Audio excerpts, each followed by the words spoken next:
Esfand, you have to configure Control Plus.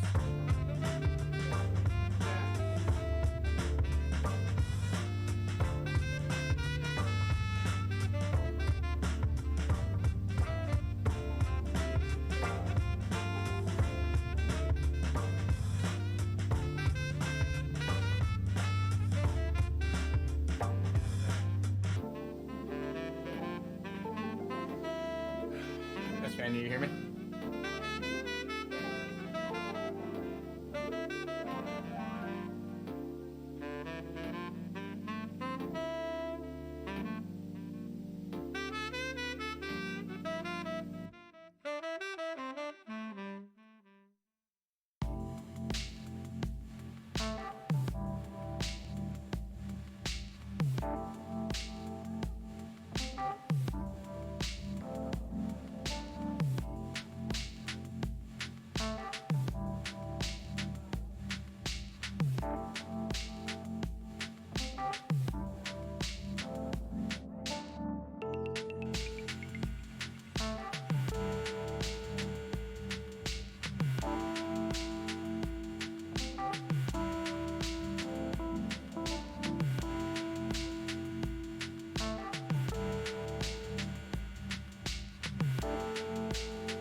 Welcome to Let's Go Football. I'm Graham Pooh Bear, celebrating the new America's team, the blazing hot Detroit Lions, who are, winning every single, 2 out of 3. Oh my God, look at this. Look at this. America's team right there. They're just ready to go. Esfand, welcome. How are you feeling about America's new team? I mean, it's been decided. It's just the reality of it is, Yeah. It's years and years and years of storied, tradition and winning seasons, massive support all around the world. Not really just America. The world's team. So I would say not even America's team, but the world's team is the Detroit Lions. Yeah, absolutely. America's full of Cowboys. Yeah, America's Lions, not Lions. Also, we got as you are former Steeler and current author, Ryan Shazier. How are you doing today, my friend? I'm doing all right, man. My orthodontist just put these rubber bands in my mouth, and he's like, I'm not really used to it yet. So, you got the hurting teeth. I remember that, man. I remember when I had braces. Yeah. Oh yeah, no, I hated that. I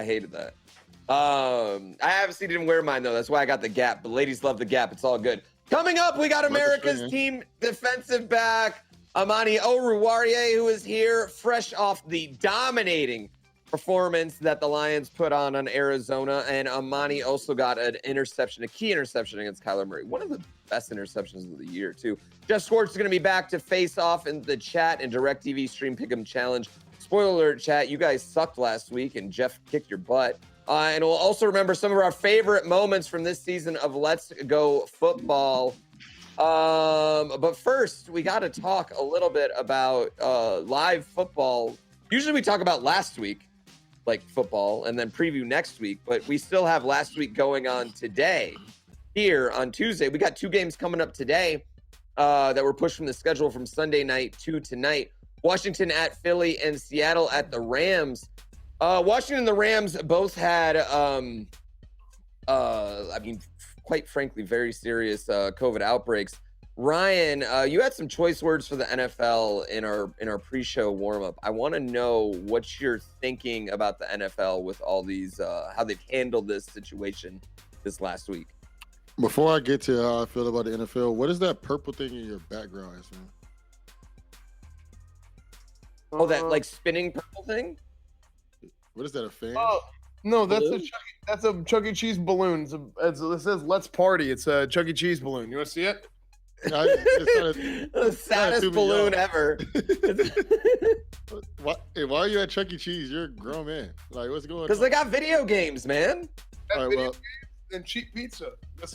And beer. All right, so I just feel,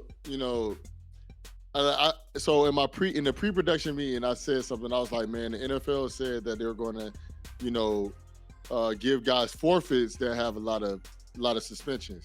Then I went back and looked at it, and I noticed that if the other team doesn't play, they don't get paid if the other team forfeits. So now, I kind of changed. I understand why guys are pushing games back because I still want to play, but I think that they need to start to figure out another way to do this because I don't feel like it's unsafe, first of all, for somebody to play on a Tuesday then a Sunday. But then also, like for the Browns, they had 29 guys have COVID. And I have to wait for you. We end up winning the game, but I have to wait for you to play. I could be ready for tomorrow. I can be ready for tomorrow's game, and then now you're telling me, hey, you're not playing for 3 more days. It's like, a whole snowball effect is basically what you're saying. Yeah, it's like a snowball effect. Because think about it. The Browns play Monday night. They're supposed to play Saturday and then get some rest and then play Saturday again on Christmas. They just went from Monday to Saturday. That's almost like a Thursday night game now. Yeah. So you're playing it's a snowball effect. Thursday night games during the season. Hey, body. It's like you're playing multiple Thursday night games in a season. Your body's just getting beat up. Yeah. And then they play a Monday night game after, so they get a little bit of break. But they try to do the Saturday, so they can have like a regular schedule, then a Monday night. So like it's still then they have a 2-game break. But now with them having a Monday night game then a Saturday, I know for a fact they're not putting their pads on today because they're going to be sore until Friday, and then they got to play Saturday. Yeah. Esfand, I really want to get your opinion on this. The league changed their protocols so players who are vaccinated and not showing symptoms will just not be tested. And given what we know, given this past week and what we know about everything and how Omicron's affecting not just the NFL, but the other sports leagues and the country at whole, this means some guys may have COVID and are going to play anyway. How do you feel about this? Yeah, I mean, I think this is one of those things where it's like, I like the hands over the face because that's like the best way to describe it. well, testing is so easy, Testing is so, at least like a rapid test, something. So why not test the guys whenever you've got this, multi-million, gajillion dollar league, right? Industry, football. Yeah, it's like why $1 billion league at this point. You know what they're doing right now? You know what they're doing? I can't cuss on this pod. I mean, not on this pod, on this show. Yeah, but what they're basically saying is a bunch of times. No, I didn't say this word. They're basically saying F it. Hey, we're going out there and playing football. F it. Like, yeah, I mean that's kind of like what they're doing. Casting is so easy. Like just show a Q-tip in your nose and then because think about it, they did that because the thing about it, obviously Baker missed this game, so he's not missing next week. But say if Myles Garrett has COVID, and then they're like, oh, a negative test, we're not testing you again. And then they're like, hey, Myles Garrett, we need Myles Garrett and Baker playing against Aaron Rodgers. They imagine them having a Christmas game with no Aaron Rodgers, no Myles Garrett, no. I think the Bills are playing too. No Josh Allen. No. Yeah, imagine all these guys aren't playing in the Super Bowl. Yeah. Like, I mean, not the Super Bowl, in the Super Bowl or Christmas. That's going to start causing a lot of trouble. And then imagine what your viewership is going to be like in the Super Bowl if Tom Brady doesn't play, if Aaron Rodgers doesn't play, Kyler Murray. It's terrible, right? Like this whole thing really at the end of the day, like football is football, but it also comes down to money, right? Like you can't postpone the Super Bowl. Yeah, you just can't do that, right? Like they'll want to try and postpone it, but like you have TV deals, you have a bunch of people who've paid for ad spots, you've done all this. So all of a sudden, if you have, I mean, the Super Bowl is the Super Bowl, and people are going to watch anyway to some degree, but it's really, really not good for the viewership or ratings. If all of a sudden you've got like, let's say. It's not going to be one guy. The way the thing spreads and a whole bunch of people get it, like just look at the Browns, right? Like half the team's going to get it, and then it's just, oh, well, this is a terrible Super Bowl. Yeah. Omicron variant is the most common variant in the United States right now. I think they said it's like 2/3 or almost like Yeah. of the cases are Well, let's go ahead and get our picks in for the games tonight. Here we go. Let's talk about Washington at Philly first. Who you guys got, Ryan? So I'm going to have to go with Philly. And the reason why is I have their defense in fantasy. And also, the Washington football team, they do not have any of their starting quarterbacks. Like, they don't have the number 1, the number 2, or the number 3. So when you were playing with, guys off the street, it's a lot harder to win games. The Browns, I think Nick Mullins is one of their backups, but you see how it's more difficult to win with somebody that hasn't been in your system on a day-to-day basis. So I'm gonna have to go with Philly on that one. And then the other game, the Rams, I'm taking the Rams. I don't even have to explain why I'm taking the Rams. I'm taking the Rams. That's fine. Who you got? Who you got? Washington, Philly, Seattle, Rams. I think I would go with Washington. And I also think I'm going to go with the Rams for the same reason Ryan's going to go with the Rams. I mean, it's just Rams. They're good. But the reason why I want to go Washington over Philadelphia is the X factor. Okay. There's something that Washington has up their sleeve. He's a legend. In fact, he's the legend of Lake Travis High School. Garrett Gilbert is highly likely to start for the Washington football team. Garrett Gilbert, ladies and gentlemen, is legend, and throw for 400 yards and 5 touchdowns. That's what's going to happen, and they're going to beat the Eagles. That's exactly what's going to How happen. many wins does he have in the NFL? 100 million. It doesn't really I'm gonna go back and look just to listen. Hey, you know what? He was held out politically, though. We've talked about this. You know, it was a political thing. Yes. He's ready to go. Last night, the Raiders held off the depleted Browns, and the Vikings beat the Bears in a game that nobody wants to remember. So let's talk about the rest of the NFC. I don't know if you guys heard about this, but Arizona got trounced by the Detroit Lions. The Bucks got shut out. That was a wild game, actually. All of a sudden, the Bucks went from being a Super Bowl favorite to like looking really rough. The Cowboys won, but Dak and the boys still did not look great. How are you guys feeling about the NFC? Esfand, what do you got? What do you make of the NFC right now? The NFC as a whole, I mean, I think the top for the most part looks kind of the same. But the two things that are question marks, so like, hey, what's going on here is obviously the Cardinals, because they're nobody in the NFL should be getting beat by the Lions. There's no team. Yeah, not like that exactly. Like, you know, if something happens, you know, maybe a tie, but look, getting beat by the biggest embarrassment. I cannot believe it. I don't finish win. Yeah, that was just like just shellacking. That was so bad. Now, as far as Dallas goes, I also think Dallas has a little bit of a question mark because, and now you know they won this last week and they did fine, but like you said, it's it kind of seems like they are getting by, despite the fact that I think what was the final score of that game, like 21-6? Mm-hmm. Was that what it was? So yeah, it's like, oh well. The game felt a little bit closer than the scoreboard indicated, and that happens at times. Sometimes the game's a lot, you know, worse than the scoreboard indicates too. But yeah, I just think that I just think that there's got to be like some degree of consistency for Dallas that's got to hit offensively. Defensively, on the other hand, I think Trayvon Diggs, and you can see it on the screen, he's done an incredible job, and he has gotten more consistent throughout the course of the year. I think there was a Pro Football Focus tweet. I don't know where the tweet was from, but it was Pro Football Focus grades, and I think Trayvon Diggs was like the 4th rated corner over like the last 100 pass attempts or something. I think what about the first 100 pass attempts? Hey, we're not talking about that. Listen, what have you done for me lately? Hey, yeah, what have you done lately? Exactly. So Trayvon Diggs has been getting better and better, and obviously Micah Parsons has been freaking lighting the league on fire. Micah Parsons is a stud. So defensively, I think the Cowboys have looked fine. I think it's really offensively is what it comes down to.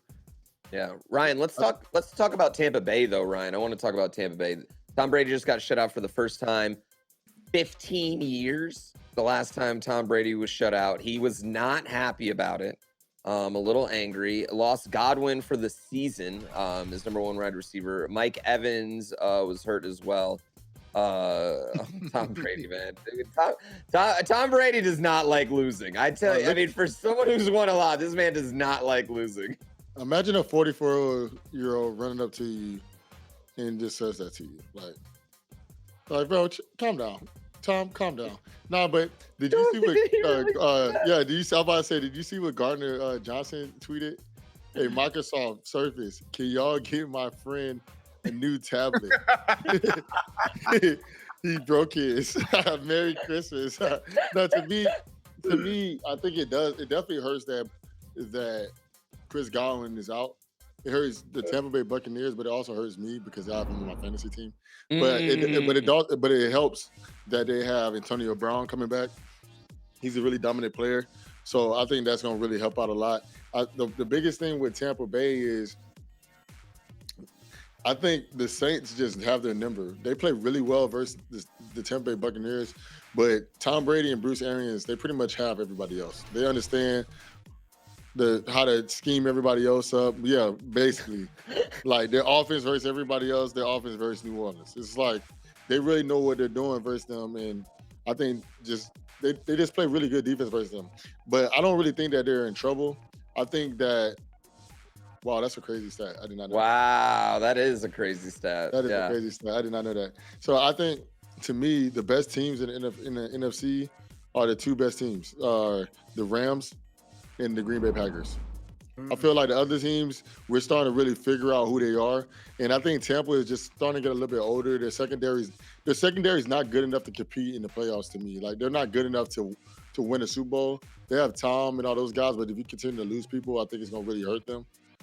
Green Bay, I think they're solid all around. Obviously, it was a close game versus the Ravens this week, but I still think they're probably the best team in the AFC. I mean, in the NFC. Then I think the Rams are figuring things out. But I don't think the Bucks have too much to be scared of. I think they're probably the third or fourth best team. Like, them and the Cowboys are kind of around the same circle. The Cardinals, I think, are like slowly falling off a little bit. Like, they were hot to start off the season, but I think they're cooling down a little bit.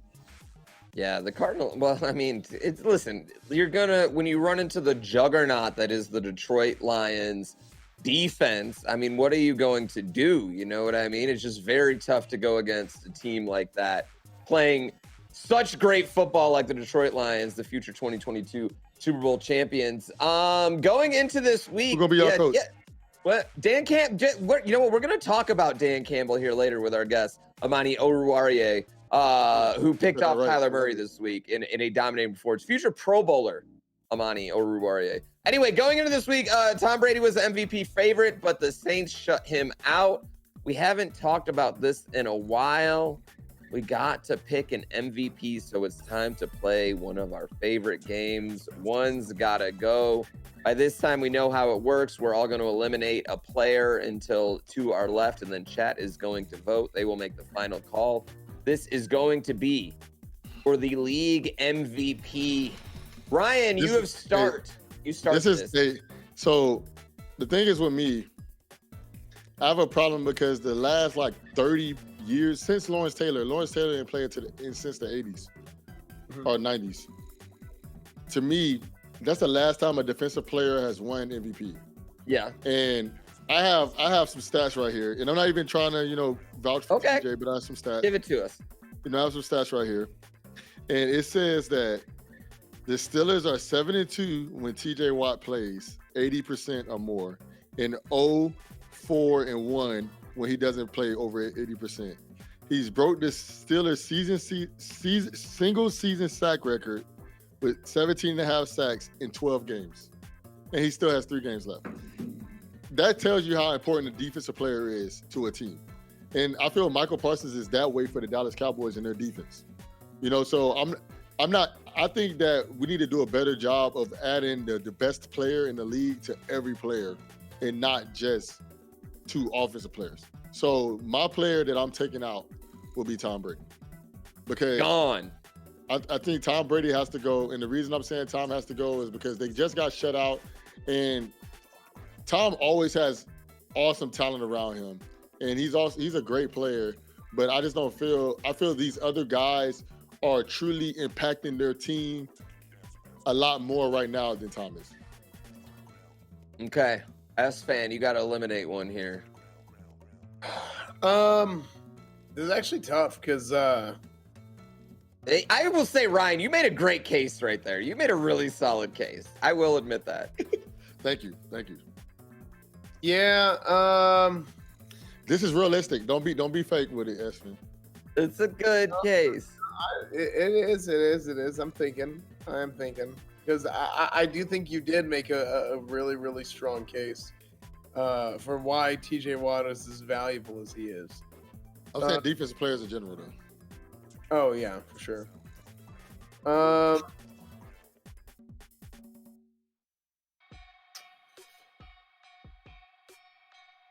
I want to say it's not that important. Us. No. We got our pick. I want to say I think that I'd probably take Jonathan Taylor out of it. Yeah. Oh, what? Chat's gonna get angry about that one. I think I'd probably take Taylor out of it. Yeah. He's not being realistic right now. He has cowboy biases. No, it's between Parsons and Taylor, but I think I'm gonna go ahead and take Taylor out of it. I honestly think Taylor was gonna win it. You really think so? Well, it doesn't matter. He's eliminated now. No. I thought he was gonna win it in this chat. I thought he was gonna win it in this game. Now. But he's I gone. do think Jonathan Taylor's an incredible running back and everything, right? But I think the Colts have been getting better. I just don't. I think part of winning the league MVP is your MVP in two parts, right? It's the amount of value that you bring to your team and what you do for your team, and the Colts are, I think, absolute just bottom barrel if Jonathan Taylor's not there. I mean, he just does so much for that team, but it doesn't actually like seem to elevate the Colts to the point of, you know, being like one of the top tier teams in the league. And I do think that's part of being league MVP. Like, I think it's really hard to win league MVP if you're not like a contender, really. He has 1,800 all-purpose yards right now. Well, you know, 1,500 yards rushing. Derrick Henry rushed for 2K last year and didn't get one MVP vote. Chris Johnson, when he had the all-time yardage record, I don't believe got an MVP vote that year either. So, I mean, like, ridiculous. I get it. I get it. I don't think Jonathan Taylor is going to end up winning it at the end of the year. I'm going to eliminate Parsons just because I want to make chat be the ones that break Ryan's heart here right now. I honestly thought it was going to end up between Aaron Rodgers and Taylor. That's what I thought. To win. But you know, when I respect S-fans, we got to respect the game, baby. One's got to go, and I'm with S-fan on that. This is the problem. This is the problem with fandom. Yeah, he's a fan of Parsons. He's a fan of Parsons, man. No, listen. I was between Parsons and Taylor for me, and actually the reason why I am high on Parsons for the same reason why you're high on TJ Watt. Yeah, like, it's the impact that these guys make is massive. But it's kind of the same thing. Dallas is. I mean, I never know what Dallas is like. Are they in that top tier teams this year? I guess, but also I don't know if. I just don't think Michael Parsons is league MVP necessarily. I'll say this: Rodgers is going to end up winning our vote here by probably 95-5. But I don't think this is a, what do I want to say? Like, I don't think this is one of Aaron Rodgers' top 5 seasons necessarily. Right, and that's what I mean. That's what I'm saying. And I feel like he's gonna kind of back into the MVP race. And I do agree with Ryan on a lot of points that if MVP feels like default like quarterback with most wins almost at this point now. You know what I mean? Like, it doesn't feel like defensive players even have a shot, even when they have transcendent seasons. You know what I mean? Which is kind of wrong. It doesn't feel like running backs, even when they have transcendent seasons, have a shot. So I do think that we need to rethink Sports Writers of America the way we think about the MVP of the national. So who votes for MVP? Football writers, right? It's football writers. I don't know if former players vote too, but like I know in like every other league, it's writers. You know what I mean? Like baseball takes it really serious. The NBA just gives a vote to everybody. Like, and you cover the NBA, you got NBA credentials, you get a vote, and then I don't know about football, but I know it's writers that cover. This is absolutely ridiculous. We don't know. Hey, listen. If there's one thing I've learned doing this show with you, me not playing the game, I don't know as much as you do, Ryan. So you know what I mean. But I get to choose these things. We got a TJ Watt tweet right here. Oh my God. This is gold. Look at that. They're holding the hell out of him, man.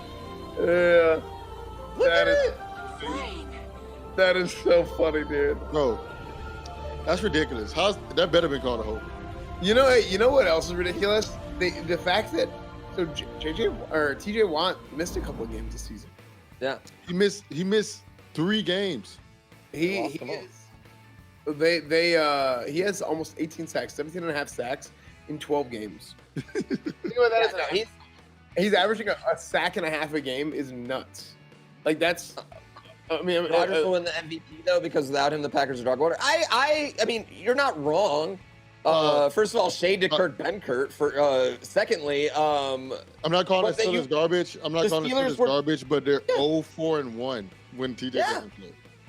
Ryan just proved that the Steelers are also dog water without him. Anyway, we'll talk about the games tonight throughout the show.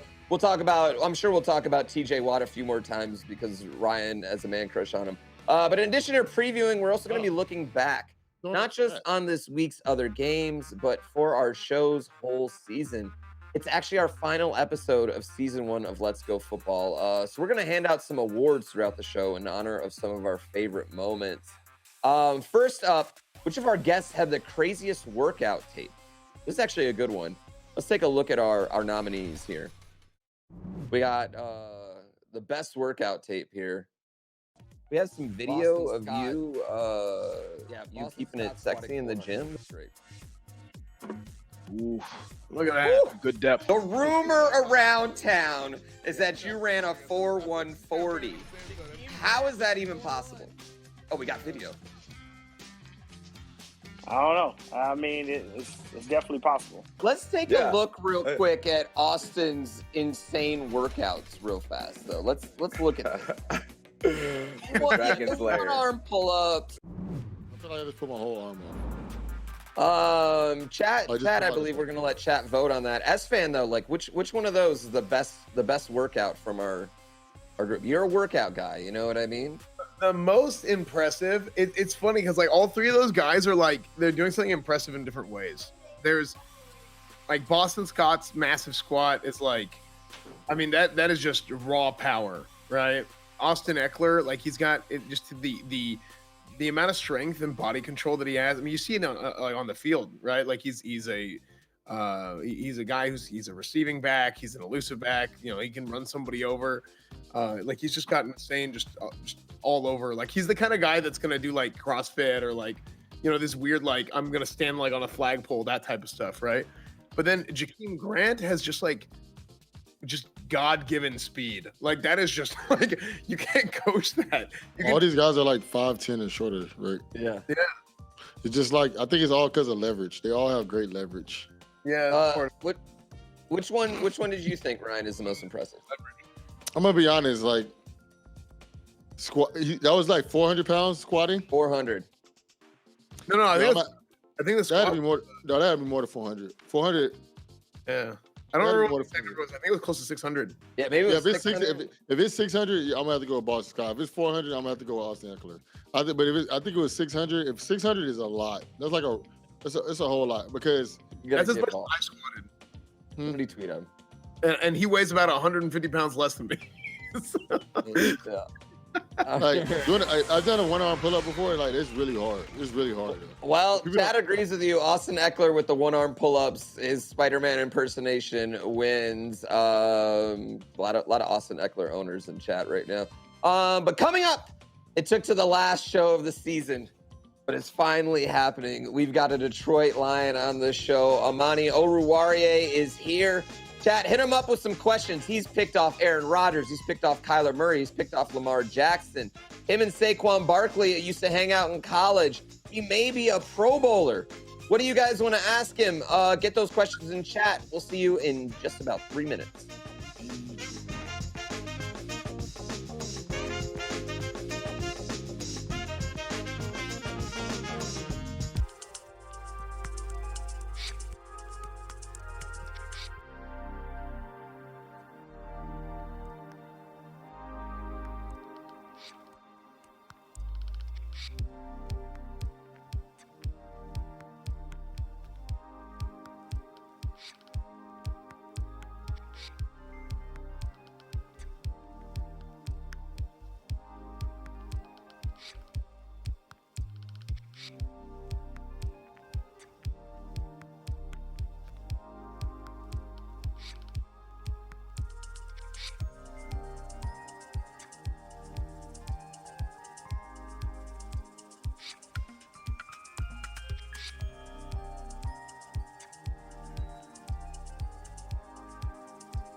Man, I tell you what, we did everything we said we needed to do to that team. We did everything.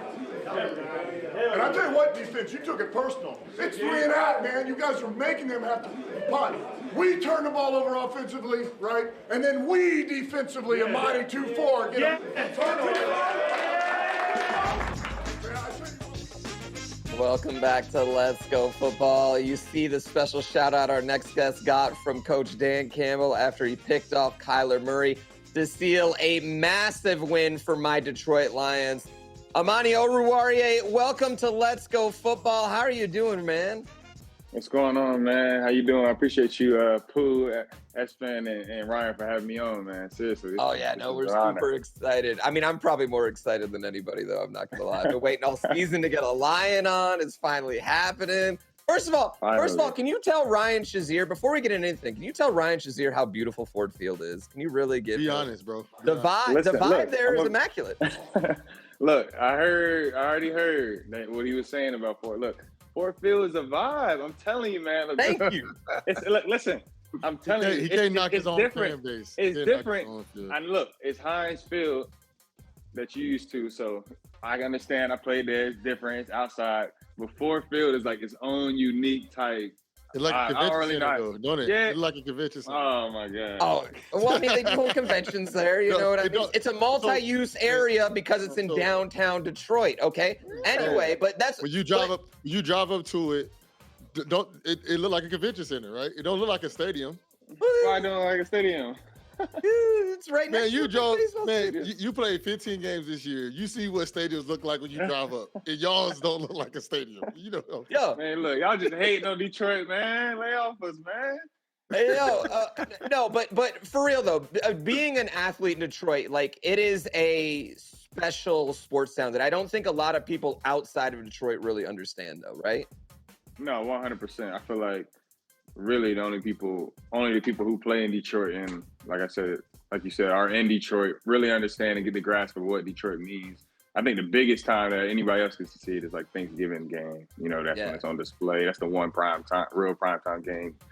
But yeah, man, it's something special. Sure. Yeah, Detroit versus everybody is real. Like we take that serious, man. Like that's real. I would say, hold on, RJ. This is my listen to that. Anyway, we just saw the post-game speech from Dan Campbell right there. How are you feeling after that big win against the Cardinals? No, you can't go in there. Feeling good, man. You know how we feeling, man. It's one of those just like finally can just get that off our chest. I know we got the win before versus the Vikings, but that win was just, I mean, from top to bottom, offense, defense, special teams. I feel like we played as a full team. It was just a more, I guess, fulfilling win for sure. Yeah. Right in chat, they want to know, what was your first impression of Dan Campbell? Aggressive, very intense, very just like, I don't know, in your face, real in your face. But he was cool. He's always been cool. He's always been laid back. Treat you like men. You know what I'm saying? Yeah. And he's a good guy, a real good guy. That's something I want to talk a little bit more about because he's a younger coach, or he's a head coach who's played in the NFL very recently. Yeah. Right? So there's guys on your team that I don't know if he's played with anybody on your team, but there's guys he very well could have played with that are just your teammates now. So is that what kind of a dynamic is that for you as a player? Because you're a younger guy too. You've been in the league 3 years now. Right. Which I think when did Dan Campbell retire? I think it was like 5 years ago, something like that. So, yeah, it's very interesting. So, what's your like interpretation of that? I love it. I mean, I think that was kind of like the theme around this year when they brought in these new coaches. A lot of former players. As you know, we got Randall L. on our staff. Aaron Glenn was a Pro Bowler. Deuce Staley. You name it. Like we got a lot of former players. So. In a sense, they get it. You know what I mean? They get what it's like to go through a long, grueling season. They get what it's like to feel a certain type of way about certain different things and the ebbs and flows of the season. But I like it because, like I said, they can relate to us pretty well. To correct myself, I guess he did retire a little bit longer ago, but still, he's still a younger coach, and the point still stands. So yeah, I just always thought it was interesting. I think it's cool. Yeah, Amani, not for sure. you got to explain to me your thoughts when he say we gonna bite some kneecaps off, bro. Bite the kneecap. Hey, you got to tell me what you was thinking. Bite Hey the man, kneecap. I was like, Do what we gotta do. Yeah, get that scrappy. that was my first impression on him because I really didn't know who he was, and he started talking about biting kneecaps. I said, all right, okay, all right, I see what he's on. I see what type of time he's on. All right, so we coming like that. All right, cool. Do you have any football superstitions, lucky socks, cleats, anything like that? Froggy Live wants to know. Superstitions. Yeah. Not any apparel specific. I mean, I've always. I don't think I have. Oh, I always wear a turtleneck. I don't know if y'all noticed that. I always got on like a turtleneck under my jersey. Been wearing that since Penn State. It's like not like your traditional turtleneck, but like a dry fit. Yeah, like the cold. Yeah, like the cold. turtleneck. You Right, cut the cold sleeves gear. off. You cut the sleeves Yeah, off. cut the sleeves off. You know what I'm Yeah. saying? You just get it right here and then keep the body warm. But yeah, Hey, you brought up this university, so I have to talk about it. So what was your thoughts on O State or Penn State this year? What are we talking? Why are we talking about Ohio Yeah, State? Why are we talking about this shit? I know it. Look, I can see what direction Ryan trying to take this show, man. He's trying to look. Listen, I know exactly where we going with this, man. All right, look, y'all got it. Hey, no, I rock with Detroit. I feel like y'all. I rock with Detroit. Like I feel like y'all like when it comes to sports city, y'all like Pittsburgh. Like y'all die hard with y'all team. Die hard. You know what I'm saying? Like 100%. And like I feel like Pittsburgh the same way, you know. But it's just unfortunately like we both like y'all turning it around and we already there. You know what I'm saying? Right. But like when it comes to like, and then Penn State, you know, I live in Pennsylvania. You know what I'm saying? Like I go out, like I drive by my neighbor's house. All I see is Penn State. Yeah, you should have went. Nah. And then you see, I see the Buckeyes play. We play each other, and then you don't see no flags outside no more. You just see like, you know what I'm saying? So I just. Nobody cares about Ohio State this year. Get over it. Y'all ain't it this year. Let's not talk about them. Moving on. All right. Gus Johnson and Clip Talib were the call for your game this week. I need you to grade the pronunciation of your name after your pick of Kyler Murray. Take a listen. And also, I mean, I gotta shade a Keep for not even trying here. Like, take a listen real quick. He's down the road. Here's Kyler Murray surveying. Intercepted! Oruwariye down the sideline. Still running. Down at the 5, his 6th interception of the year. Number 6, Gus Balmani. Oruwariye. He hit Gus. He hit Gus with one of these. Yeah, he's like, yo, shit him on the shoulder, like, help me out. Like he had it phonetically spelled right in front of him. Yeah, it's like he's reading the card. Hey, no, I'm not gonna lie, bro. I'm not gonna lie, bro, because I call games sometime, bro. Man, when you be looking at that card with the phonetic spelling, bro, you look at it, you be like, man. Hey, if I said his name, because you know what it's like to get your name said wrong. Yeah. You don't want to say somebody else's name wrong.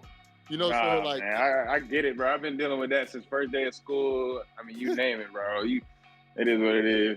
Hey, I got a Lions franchise. Pooh know this. I got a Lion franchise that I play with, and I build up the franchise. You know, like on some GM. Hey, I'm not gonna lie, bro. You be saving me, bro. You be saving me. You be catching mad picks, bro. I don't know what your hands on the game. Yeah, where they got my catching on there, right? Where they got my I don't know what it is, but hey, they throw it your way, it's going the other way. I'm telling you, hey. So, hey, you gotta keep that up. Appreciate that, bro. Let's talk about that play a little bit. I mean, first of all, the catch, like, did you know that play was coming? Did you see that break? Had they run that earlier in the game? No, man. I mean, I just kind of was reading through the route, playing through him. He was looking the other way. It seemed like his first read was the other side, and then I kind of peeked back at him, saw him rolling out to my side. AJ Green kind of was working back to the ball, working to the sideline, and he launched it. I just knew I was in position to be able to, if I launched for it, I could go get it. Yeah. I just did, and then the way my body flew, it just kind of steamrolled into, just kept running. So it was dope. Momentum was there. You just keep going. Yeah, man. I don't even know. You just need a little bit more. You would have scored.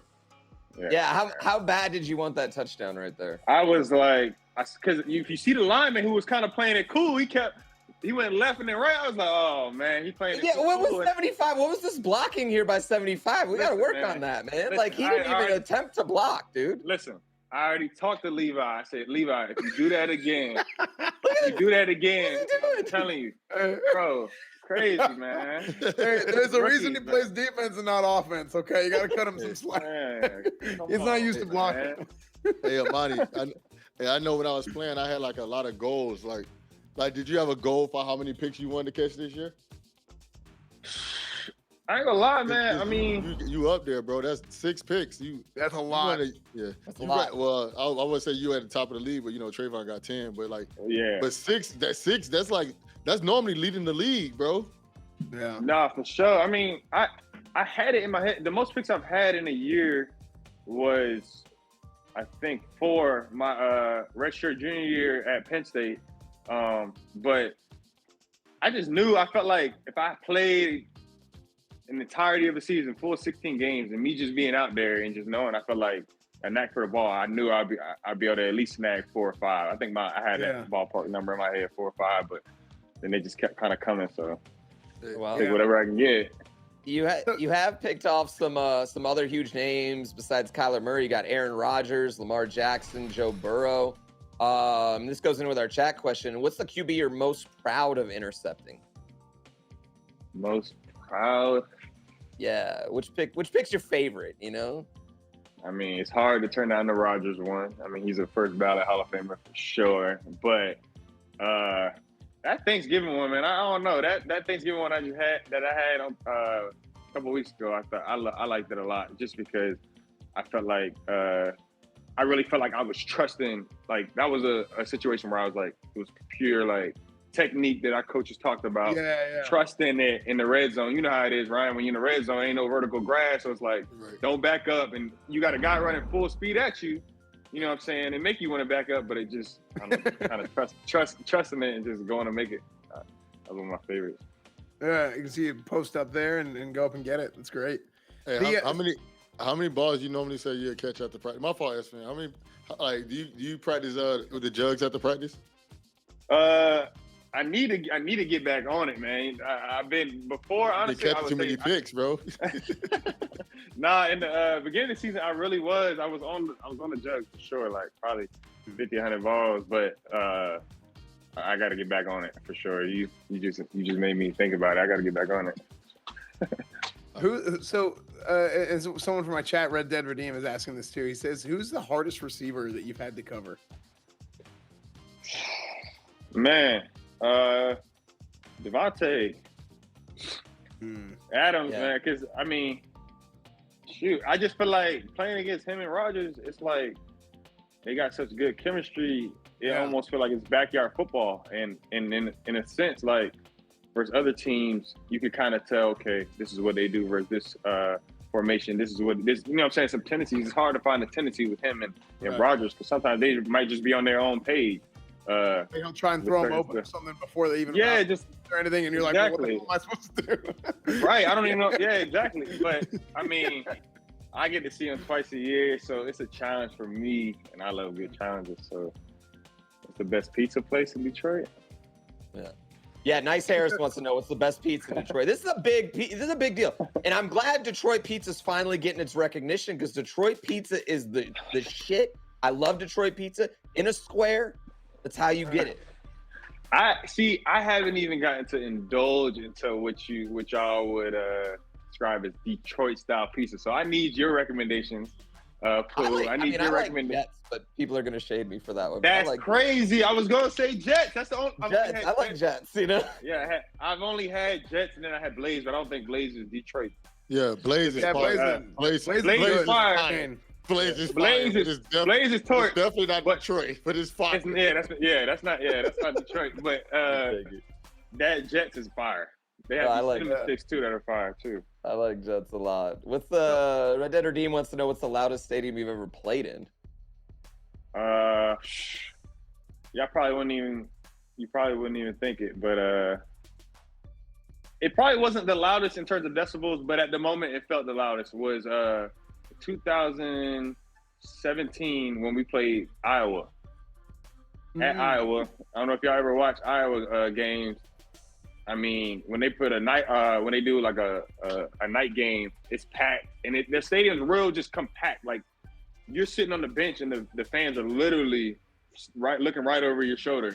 So it's like it's hard to hear. And I don't know, they have this tradition too, where they like kind of wave at the hospital, the kids in the hospital. Yeah, it's just it's a dope environment. That was that's probably one of the loudest. Let me tell you, I went to the Iowa State-Iowa game this last year. And it was at Iowa State. It wasn't at Iowa. Right. But it's basically like those guys are so close, right? So they travel. Yeah. The environment there, that's probably the most crazy environment for me as a spectator, like going to go watch. That was nuts from start to finish. The tailgate, the pregame, the game itself, everybody was nuts. That was, I also think it's a little bit different in the Midwest. Because like I mean, Midwest, they don't got much else to do. Nothing else to do, man. Yeah, exactly. People talk about SEC, they talk about South, they talk about Texas football. Look, there's nothing to do in the Midwest at all. So, but you go to visit Iowa. That's just how it is. If there's a game, they're gonna be there. I mean, there's nothing else to do. But that's kind of how Penn State is, though. Penn State, Penn State definitely is in the middle of nowhere, and. No, look. But it gets loud.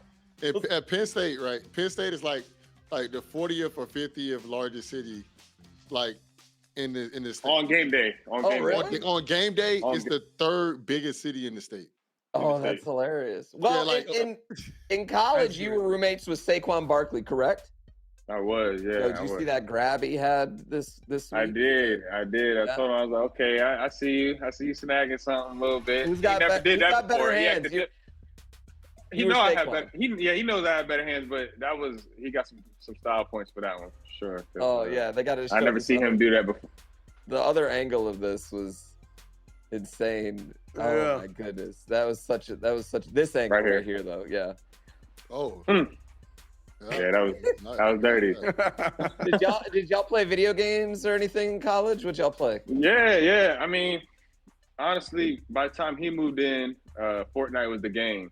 That was the game. Yeah. So we, me and a bunch of my Penn State teammates, that's all we ran. We were just running the Fortnite, and now we kind of started to transition over to the Call of Duty, the Warzone type vibe. So, yeah. You play console or PC? I'm on Xbox, but when I get settled into a crib and I get a gaming chair and I'm gonna get the PC. I'm telling you, I'm gonna turn it up a notch. But the PC hard, bro. I'm not gonna count. Yeah. It's hard. Yes, bro. Well, here's the thing: you get on PC, but use a controller. That's the way to do it now. They're saying. Yeah, that's what I'm saying. You can do that. I do that. Yeah, I do that. Yeah, I'll do that. But like using a mouse and keyboard, you have to literally put like a few months into learning it, bro. It's worth it. Though. Do you want to start streaming and stuff in the off season in your free time? Yeah, that's what I'm saying. I want to find some time where I could just, even if it's like every Thursday at this time or every just like chill, just do it for fun. Yeah. Yeah, exactly. Do it for fun. I want to learn from these guys. You know, these the top 2 streamers in the world, man. I know. I mean, listen. We got top Esfand's top 4. We know where we're at. I'm number 166. Okay, let's move on. Esfand's higher than that.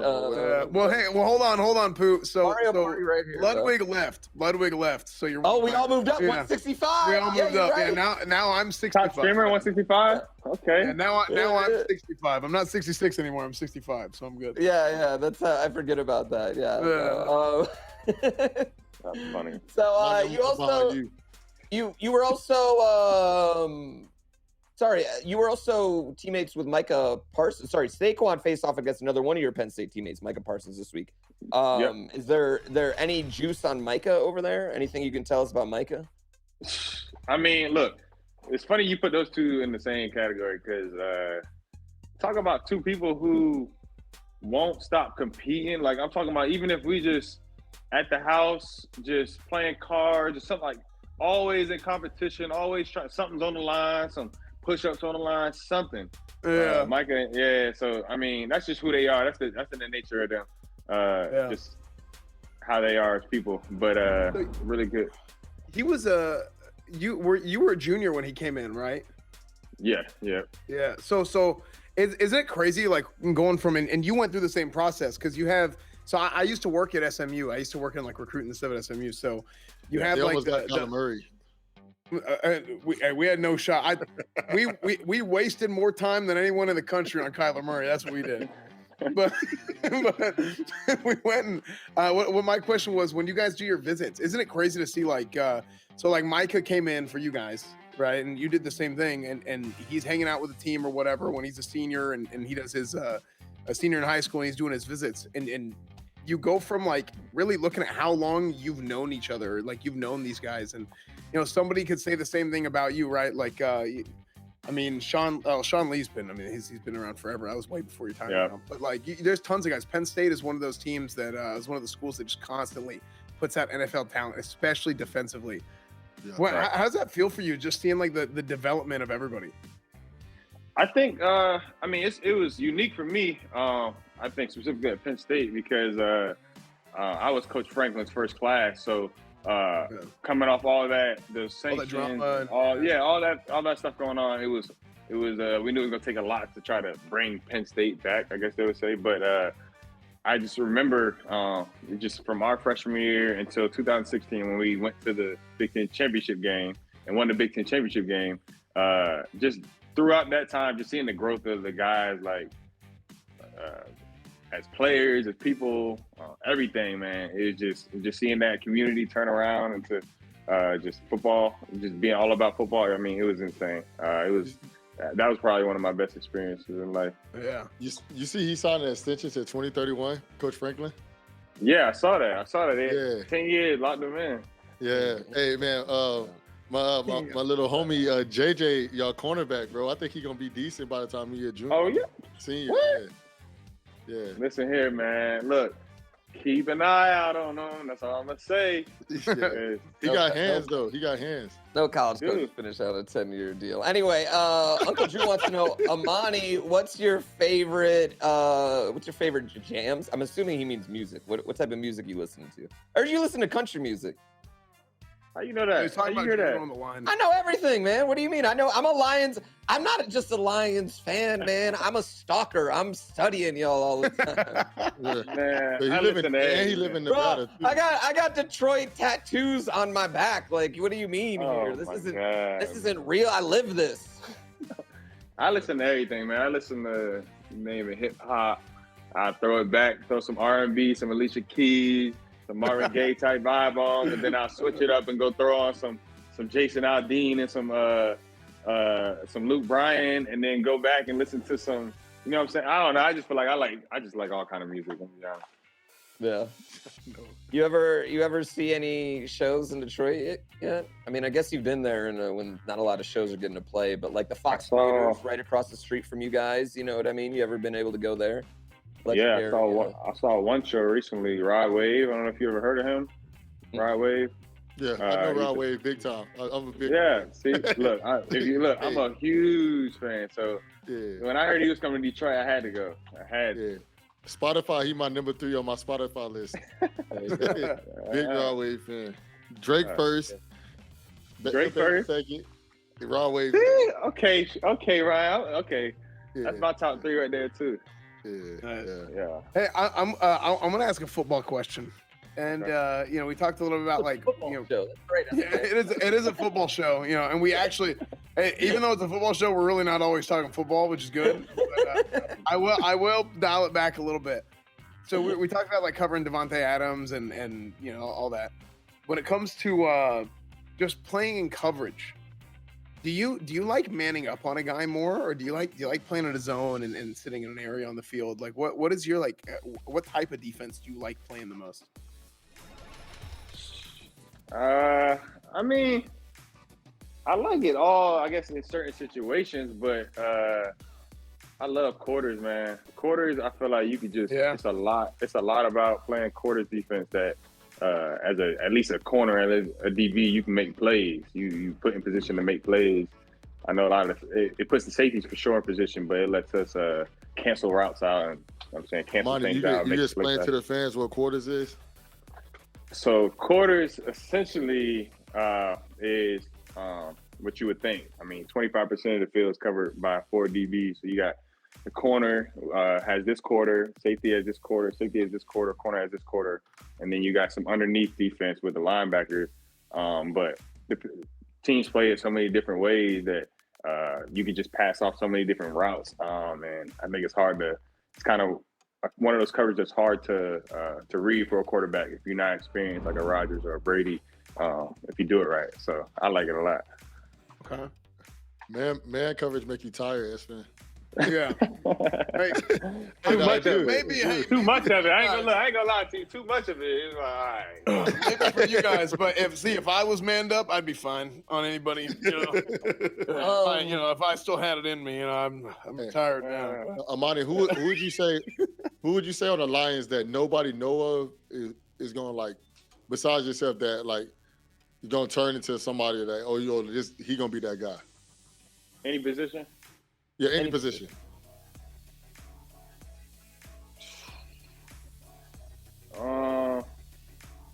Like you see him in practice, I'm like, man, this dude a dog. Like, he's gonna be a problem.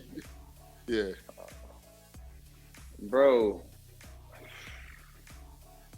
I mean, I don't know. I guess people know about him. St. Brown. I know St. Brown, our receiver. People that he's starting to get a name, but I liked him ever since he came in. He's crisp. He works hard, and I can see him like slowly getting better every single week. So I think he's gonna be a superstar soon, for sure. he nice. He like nice. You can tell like he like Jared, like guy that he like trust in. You know what I'm saying? You could tell. Like he real consistent. Yeah. Well, how are you feeling? I mean, talk a little bit about. I mean, obviously this has been a rough season for the Lions, and you didn't grow up in this. You know what I mean? I'm assuming you grew up winning a lot of football games. I as someone who's grown up in this, you know what I mean? I've known how this feels. I know how this goes. But I will say I have a lot of hope for the future right now. You know what I mean? I feel like Dan Campbell has y'all motivated. I feel like the Lions have been in a lot of close games this year. Like, how do you feel about this team, especially not just right now, but heading into 2022? I feel good, man. I feel like what's crazy is, like you said, on paper, I don't know where we are, what our record is. I'm gonna be honest. I don't even know. Here's the thing, though. That has nothing to do with. That's just the Lions' curse, though. Is like close games. That's. For sure. We've been living with it. It's a curse, I don't know what we got to do to get rid of that curse, but I don't know, but basically what I'm saying is even looking at our record, and I just told you I don't even really know what our record is because we had that point in the season where we don't really care, and it's a lot of guys in there that are just showing up to play because they want to get better, they want to play for the guy next to them, and I feel like outside people see that. That's why you keep saying Detroit, America's team, because I feel like a lot of people see what's going on and what's cooking, and it's like even guys in the league are like, okay, y'all look a little different. You know what I'm saying? Like something, y'all don't look like the same Detroit. But so I feel like we're going in a good direction. But like you said, there's a lot of close games that we wish we could have got back. But going into next year, I mean, you don't know what I mean. Y'all got like probably like 6 or 7 games, I think, within 7 points. Like y'all got a lot of real close games, right? Like a lot of real close games. So like y'all record could be completely different if And that's the league, though. Yeah, that's the league. So that's the league. So that's what I'm saying. Like in next year, if y'all keep growing off the momentum that y'all have right now, y'all definitely everybody need pieces. Y'all definitely need some pieces. But I think it could definitely help y'all out the next few seasons. I think Coach Campbell gonna get y'all all right. 100%. Amani, your 6 interceptions are second in the NFC. Your stats show you're almost impossible to throw against. It has been my personal cause to get you into the Pro Bowl. The NFL is releasing the Pro Bowl roster tomorrow night. Like, first of all, like, do you happen to know if you're in and just can't say anything? Like, do you know if you're in or out and just can't say anything? I have no idea. I think they guys find out as they announce it. Yeah, you find out right when they announce. I bet if they told people they would just leak, it would leak so fast. Yeah, it would leak. Yeah. Like they'll tell you like probably 30 minutes before, but like it's not enough time to like spread. All right. Yeah. All right, Amani, right now, you've got a captive internet audience. We're the ones who can vote. We can spam the votes and everything else. So even though we can't vote right now, give us your case why you should be in the Pro Bowl so we can cheat the system next year and get you in regardless. Give us your case. Tell me why you're a Pro Bowl, Monty. I mean, look, I feel like a lot of that, like you said, it kind of has to do with guys making I guess having a good season and then following up with another good season. So I feel like this is my first season, I guess, that people hearing about me. So I get how that goes, but I feel like at the end of the day, like you said, second in NFC in interceptions, making plays to give game-changing plays to give our team a chance to win. It's hard to go against that, but I don't really worry too much about that. I'm being honest. I really don't worry too much. I just play, bro. Like, I just love playing. That's it. We'll see. There's no Pro Bowl bonus? No Pro Bowl bonus? Well, I think there is. Ryan would know. I think there is. You got to care a little, then. Come on. Hey, no. So basically, if you win, you get like a bonus, and then if you lose, your bonuses are a little bit smaller. So you get a bonus for going too, though, don't you? Yeah, don't you get a bonus? No, so like basically, your bonus for going is like win or lose. You know what I'm saying? Like, so like you get like perks and stuff, like your hotel and all that stuff free, your travel free. They'll cover some of your family stuff, but like if you win, you get like, I forgot what it was, like 60 or something. If you lose, you get like 40 or something like that. So like, hey, for a 5th round pick, that ain't bad, right? Ain't half bad. I tell you what. No, I agree. That's all right. Well, we gotta get Amani out of here. He's got another game to win this weekend. Keep this Lions pride, this Lions streak going. Man, thank you so much. If you ever need anything, hit up Esfand or me. We would love to help you out. Absolutely. Anything you want to plug, Amani? Hey, go. You can hit up Ryan. My merch. Too, yeah. My merch. AmaniOwarrior.com. AO Gear. Go check it out if you want to. And Pooh Bear, I'm gonna get you a jersey sent your way. Yes, please. Yo, can I come? I want to come to a game, man. Hook me up. I want to come be on the field like Ninja gets to go do. Got you. Like, I got you. You live by Vegas. Yeah, you live by Vegas. Hey. Oh man, it's just. Oh yeah. Oh, you can come to. Yeah, you can come be in our fantasy football league with the Shaz too. You know what I mean? We all come to Vegas this summer. It's unfair, man. Ninja gets to be the gamer celebrity Lions super fan, and I'm screwed then because he's the best gamer. Pooh, that's how it works. He's the best. Nothing I can do, man. It's hard to argue with Ninja, man. Hook me up, Amani. He ain't got no tattoos. I got I'm diehard. Hook me up, Amani. Yeah, coming in. We gotta change the game. Send me out on that private Ford Field jet. I see him. I see him go out there. Send it my way. I'll tap in with you. I'll get you in there. Sure. Kick the Ford family. Call them up right now. Be like, yo, get my boy Grand Poober out here. I'm also a Red Bull athlete, just like Ninja is. Anyway. All right, we gotta go. We need to take a break. The producer yelled at me. Amani, we gotta get out of here. Thank you so much, Amani. We really appreciate y'all, man. Seriously, appreciate you having me. Be back in 3 minutes. Oh, we got Shaz, hear me out.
I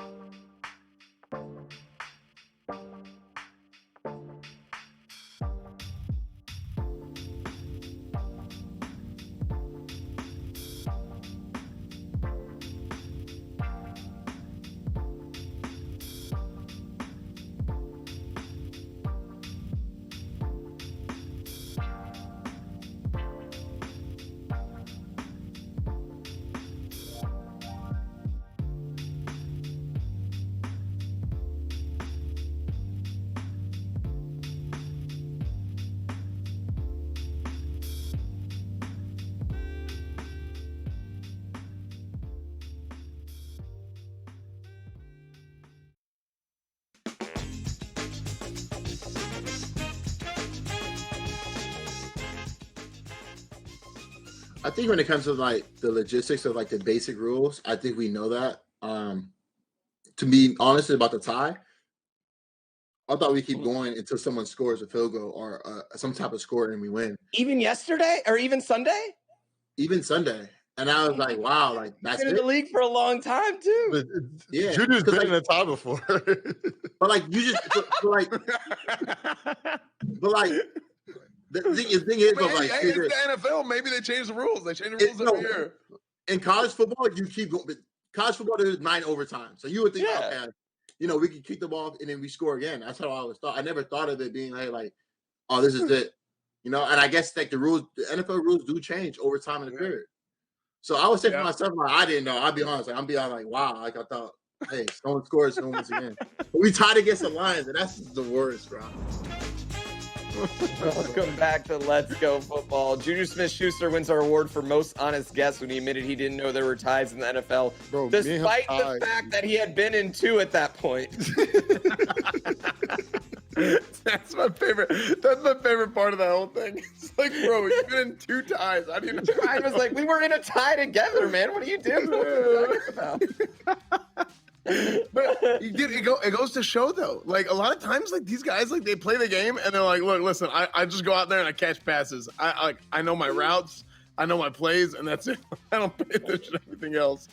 I don't know what the score was. I just know if we won or lost. That's it. Whenever I do something, I want to know every single rule. Like I know all the rules to this. I know all the rules to Twitch. You even heard Monty say he didn't even know the Lions' record. I almost mentioned it, but yeah. Anyway, it's I was time about to for. say, there's no point in telling them. So Yeah, it's time for Shaz. Hear me out. I didn't mention it. Yeah, that's why I didn't. Hey, we want Amani to come back. Yeah, Shaz, hear me out with the Grinch. The Grinch, the hater of all. Oh my God, we have this. The hater of Ford Field right here. How Ryan Shazier stole Christmas. I actually watched the Grinch last night. Did you watch the Illumination one, the new one? I like the new one. My wife likes the old one. Oh, I like the new one. Yeah, I really like the new one. You know what's funny? I've never actually. Hold on, I shouldn't say this. Never mind. I'm already in. I've never seen The Grinch. Yeah, that's another movie I've never seen. All right, well, watch the new one with Tyler the Creator music. It's really good. I didn't even know there was a new one. I thought there was just The Grinch and not The Grinch. 3. They have like the old one, the live action one, and then the new one. Yeah. Anyway, I've seen the cartoon one. Yeah. Favorite Christmas side dish for Chagrinch right there. What's your favorite Christmas side dish? My favorite eggs and ham. You use it to fill up to steal the presents. So if I say my favorite Christmas side dish is yams. I don't know if you guys know what yams are. Do you know what sweet potatoes? We in the kitchen. Yams everywhere. They're called sweet potatoes, but they're yam. They're candy yams because of how. Oh yeah. So sweet potatoes are like mac and cheese and baked beans, but not Grand Pooh Bear mac and cheese where you put vegetables in it like regular mac and cheese. Vegetables in your mac and cheese? Hey, I be seeing people doing online. I don't know if you're one of those guys. I don't put vegetables in anything, man. Wait. Are you kidding me? No, I get a plate. My plate's like 4 rolls, mashed potatoes. You asking me are you asking me? Hold on. Is TK? Yeah, that's what he's asking you. Is Odell getting 25 points tonight? Is he? I'm gonna have to go to under. If anybody getting 25 points, it's gonna be probably Cooper Kupp. Yeah. Odell's a dog, but I don't know about 25 points. Yeah. Najee Harris also didn't know tie games are possible. What is wrong with the Steelers? Guys, they just don't talk. I mean, hypothetically, you're never talking about tying a game, right? You always want to win. So we talk about the rules, but it's kind of on you to know the rules. You got to know your job, but it's kind of on you to know the rules. If it's a rule change, the coaches will let them know. But like, you've been able to tie in the NFL for like the last 20 years ever. I don't. Hey, as long as we've been alive, probably. Yeah. So basically, like, the NFL is expecting you to know the rules. Like, you know that you have to put 2 feet in. Compared to college, you got to do 1. Pass interferences are the length of the field. The spot of the foul compared to 15 yards. So it's like NFL and college have different rules. That's one thing I actually don't like about college and NFL, NBA and baseball. I wish that everybody did everything the same. So then now we all understand where, like, how to play the game. Like, you don't have to change up how you're playing. Like, because in college you can have 1 foot in. Yeah. In NFL, you need 2. In basketball, the 3-pointer is further away. If you get fouled, you do 1 and 1. The other ones is 2. You get 2 shots, and like I feel like it's too many rules.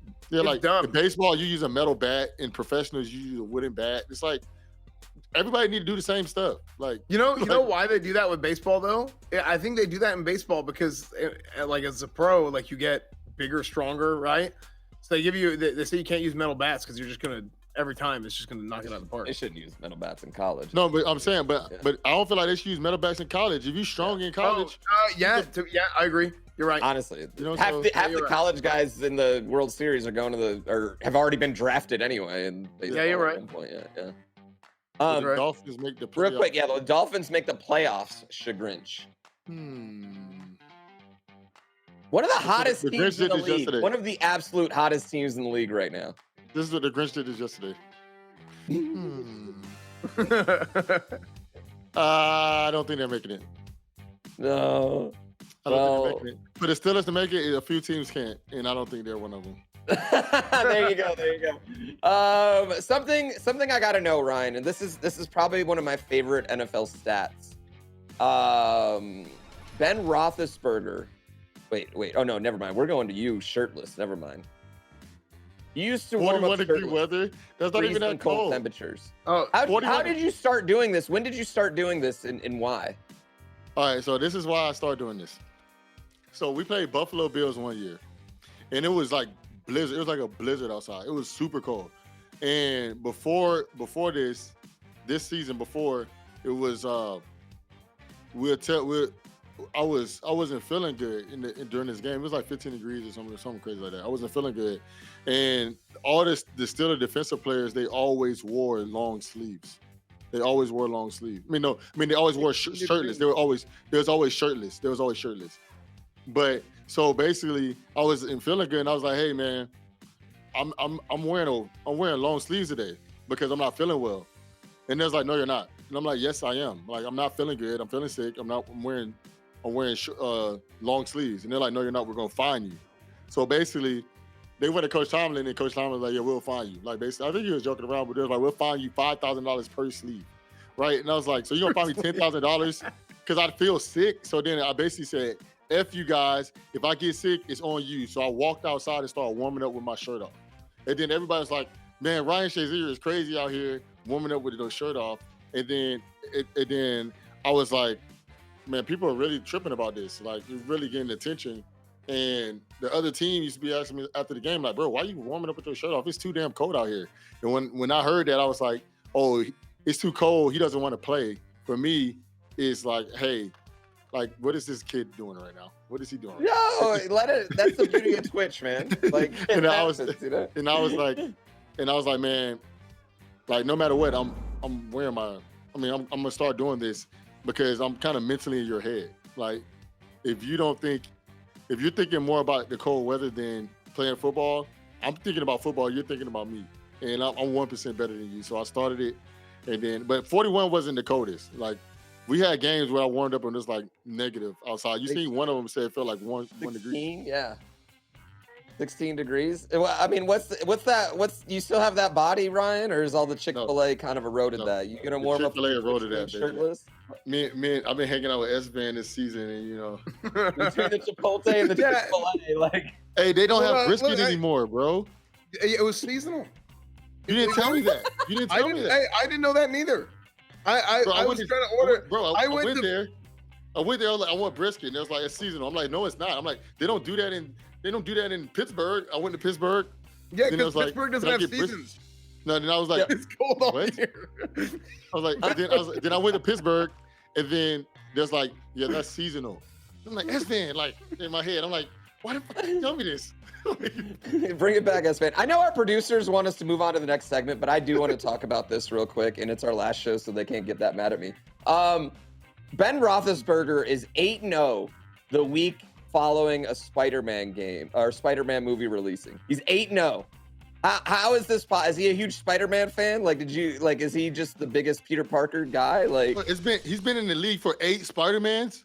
That's what he's been in the league for 3 different Spider-Man actors. See, like, that's how we need to judge people being in the league. Like, how many Spider-Mans have you been through? How many Batmans have you been through?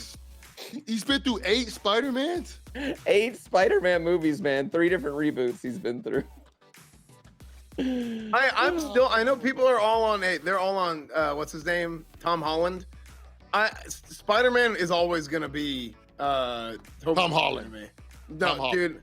I haven't seen the new one, but I like Tobey Maguire he just looks like Spider-Man.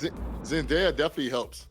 I like Zendaya. All right, we gotta go to whiteboards here so I don't get super they don't fire me mid-show. I have a silver marker. I don't even have a black marker. I need a black marker. Okay. We're gonna go to whiteboards here. We are gonna go to whiteboards here. Let me get my notes out. Get my notes out. Okay, so guys, it is time for whiteboards. And we are going to have a few questions here today. As we always do, here's the first question. Panthers kicker Zane Gonzalez got injured in warm-ups. So the team held an open kicking competition before their game against Buffalo to see who could handle the kicking duties. The Panthers, they literally had no kicker. So what they did before the game was they got a bunch of people on the team and, hey, who can make a field goal just in case? I could make a blank yard field goal. What kind of field goal do you guys think you guys can make? Oh.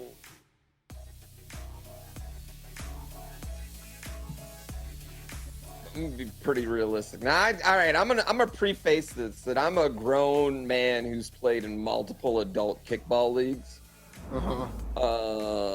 So I know I got a little bit of a small boot. You know what I mean? I've got a decent form, but I'm also pretty realistic. I'm putting myself in a game time situation here, right? So I'm gonna say for me, no more than 20 yards. I'm going 20 yards in-game field goal. Anything beyond that, I don't know. But from right there, I'm Justin Tucker. What about you, S-Man? I'd probably boot an 80, if I wanted to. I've tried to kill field goal. I can't even, listen, I can't even, I could throw it in before I could kick it in. It is not good. It is not good at all, man. I can make a 1 yard field goal, maybe. 67, yeah, right. 67. Yeah, right. No shot. You've made a 67-yard field goal before. Dude, I can already see you're straight on with the toe. I just gotta be one better than Esfand. I mean, one better. 21. I already see it, Ryan. He's like, what was that? Was that the backup quarterback that they had doing the straight on toe kick? You know what I mean? He was gonna be the one they went with. They ended up just going for 2 every time, which was probably the right decision. Hey, I mean, bro, that's one of the funniest things I've ever seen. Yeah. I you know what I liked is that they were like trying out for onsides. They're like, listen, we're just gonna kick it onsides every time, you know. Oh man, yeah. For it. Here's the next question. The 4 worst teams record-wise in the league are the Jets. So the Lions, who beat Arizona this week. The Jets, the Lions, who beat Arizona this week. The Jaguars, who just fired Urban Meyer and have hired Coach Esfand on his Madden franchises. And then the Texans, who have found themselves Davis Mills, who has turned out to actually be somewhat decent. He kind of got dropped in the grease a little bit, but Davis Mills has not been terrible. So, of the 4 worst teams, the one with the most hope for the future is who? The Lions count? This is easy. Yeah, the Lions, one of the 4 Lions worst count. teams. All the teams with 2 wins. And the Lions, I mean, this is an easy one. We talked to Amani earlier about it. Like, that team, you could tell the way he talked about Dan Campbell that he's buying into whatever Dan Campbell's selling. And I think that's more than you can say for the other 3 teams and the other 3 coaches. You know what I mean? And I think that has a lot to do with it. They don't look and feel like a defeated football team by any means. They've competed in a lot of games this year, as we talked about, 7 games with 1 score. They're buying into Dan Campbell. They could be a piece or 2 away, and you see this happen in the NFL all the time for going to one of the worst to first teams, especially if one of those pieces on the Packers, Aaron Rodgers, shifts over to another division. You know, that could really help for the Lions.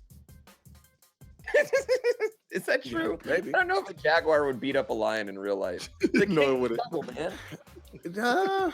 I don't know. I don't know the feline ranking tier list. I don't know which Jaguars are really agile. Ryan, And I gotta Lions- ask you. They said they're like Yeah. the most dangerous cat. So you guys both say Lions, right? Yeah. You guys both say Lions. I said Jaguars, but I'm gonna go with the Lions now. Oh wait, did you? Oh my bad. Definitely not the Jags. So my here's my thing. I think that you got a good point, Pooh, with the Lions. It's like Yeah, they're bought in, and this is kind of like this is my thought process that I've had about teams and whether it's the NFL, college, high school, whatever it is. Sometimes teams are bad, really, really bad, but it doesn't really matter how bad they are that season until the coach loses the locker room. I think when you hit a point where the coach loses the locker room, that's whenever things are bad. And this happened, I think, like it's almost 10 years ago with Jason Garrett. Jason Garrett was, they always say, 8-8. It was all, 7-9, 9-7, 8-8. That's just constantly, right? And people kept saying, they should just get rid of Garrett. They should just get rid of Garrett. I saw that. Yo, Brian, I don't mean to cut you off, but I want to know how likely it was Urban Meyer kicked that dude. Brian. I feel like it was more of a he was laying down stretching, and he basically hit him with his foot, type of yo you type of thing, trying to get his attention type of thing. But that's still technically a kick, so whatever. But I don't know. We don't know the circumstance of him kicking him. If you were just walking by him and just kicked him, then that's a terrible move. But but I don't know, man. I haven't seen him kick anybody before, so. Have you, out of all the stories you've heard this year, though, how accurate do you think they are to Urban Meyer? No. Some of the stuff that they're saying, I'm not surprised. I'm not You know what my favorite is? My favorite is still, hey, I'm a winner and everyone else in here is a loser. That's some meme shit. That's so funny, dude. But the thing is, nothing surprises me by anybody. Everybody has a garbage bag. Everybody has a mess. Yeah, some people just don't know what it is. It's you know what I'm saying? So everybody has something. So I'm not if something come up with you, Pooh, I won't be surprised. Hey, man, I ain't got no co-eds at a bar. Anyway, thanks for playing again. You can we're good Coming up, we got Jeff Schwartz. The final edition of the DirecTV Stream Pick'em Challenge. He kicked your butt last week, chat. He kicked your butt. This is Let's Go Football. We'll be back in just 3 minutes.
Have you ever had to do a boom boom when you on the field? Okay. Hey, no, it's definitely times I've been on the field before.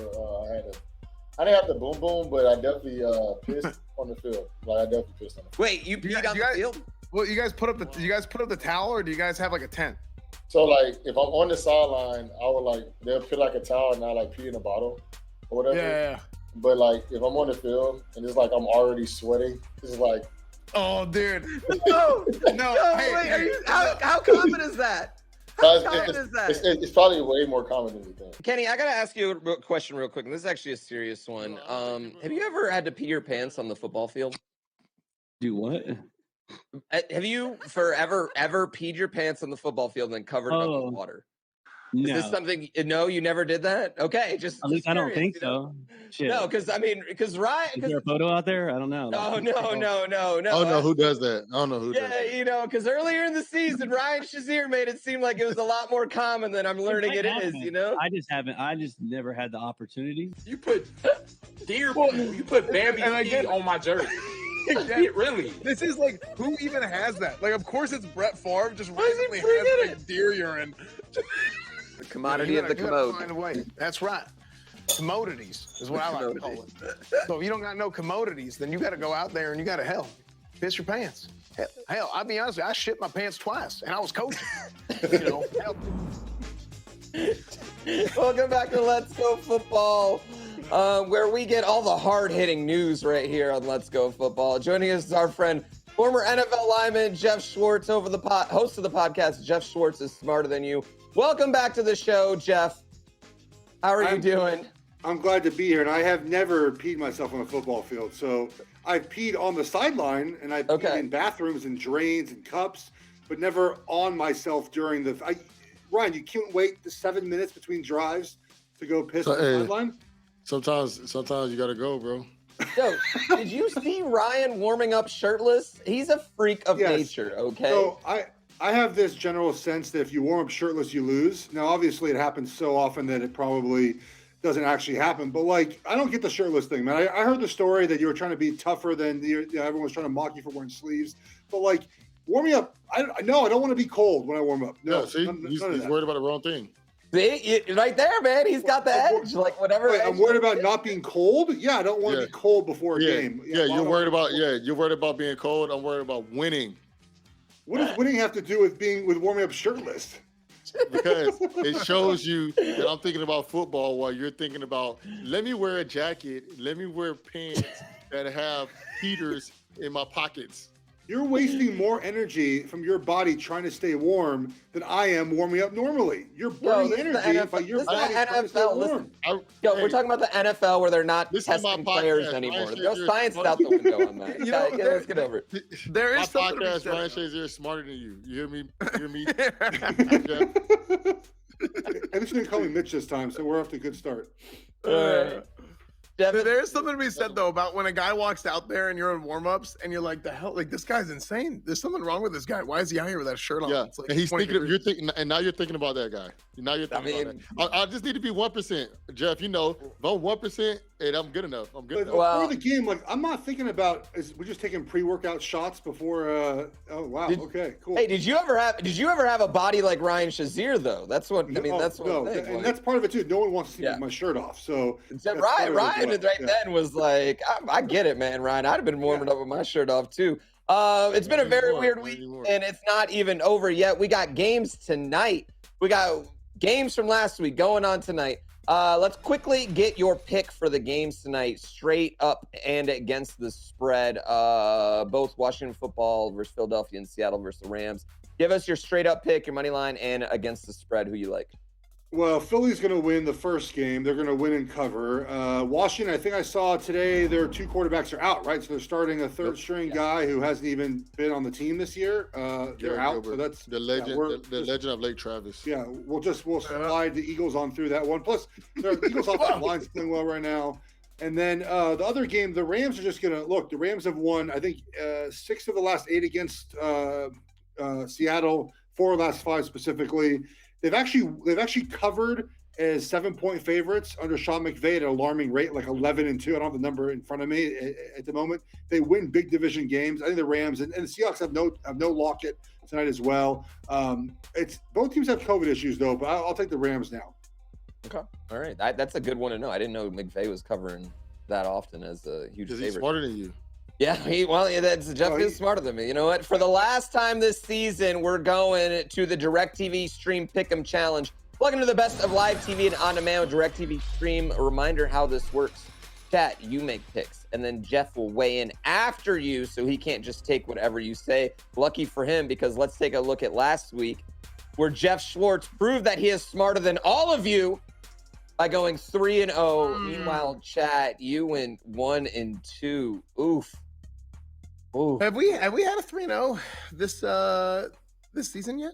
Only when everyone like it was like an easy one, you know what I mean? Not like this. Jeff didn't just pick last week. He had to pick what the chat didn't pick and went through, you know. So there you go. Chat, if you're ready, hover over the Control Plus icon on the right side of your screen, click the box with 3 mobile lines, and boom, there's a poll. For those on mobile, put your phone in the vertical position. First category, pick a road team to get a win before Sunday. San Francisco at Tennessee on Thursday, Cleveland at Green Bay on Saturday, or Indy at Arizona on Saturday. Chat, we're going to go to you first. I mean, Esfand, what do you like on this? I think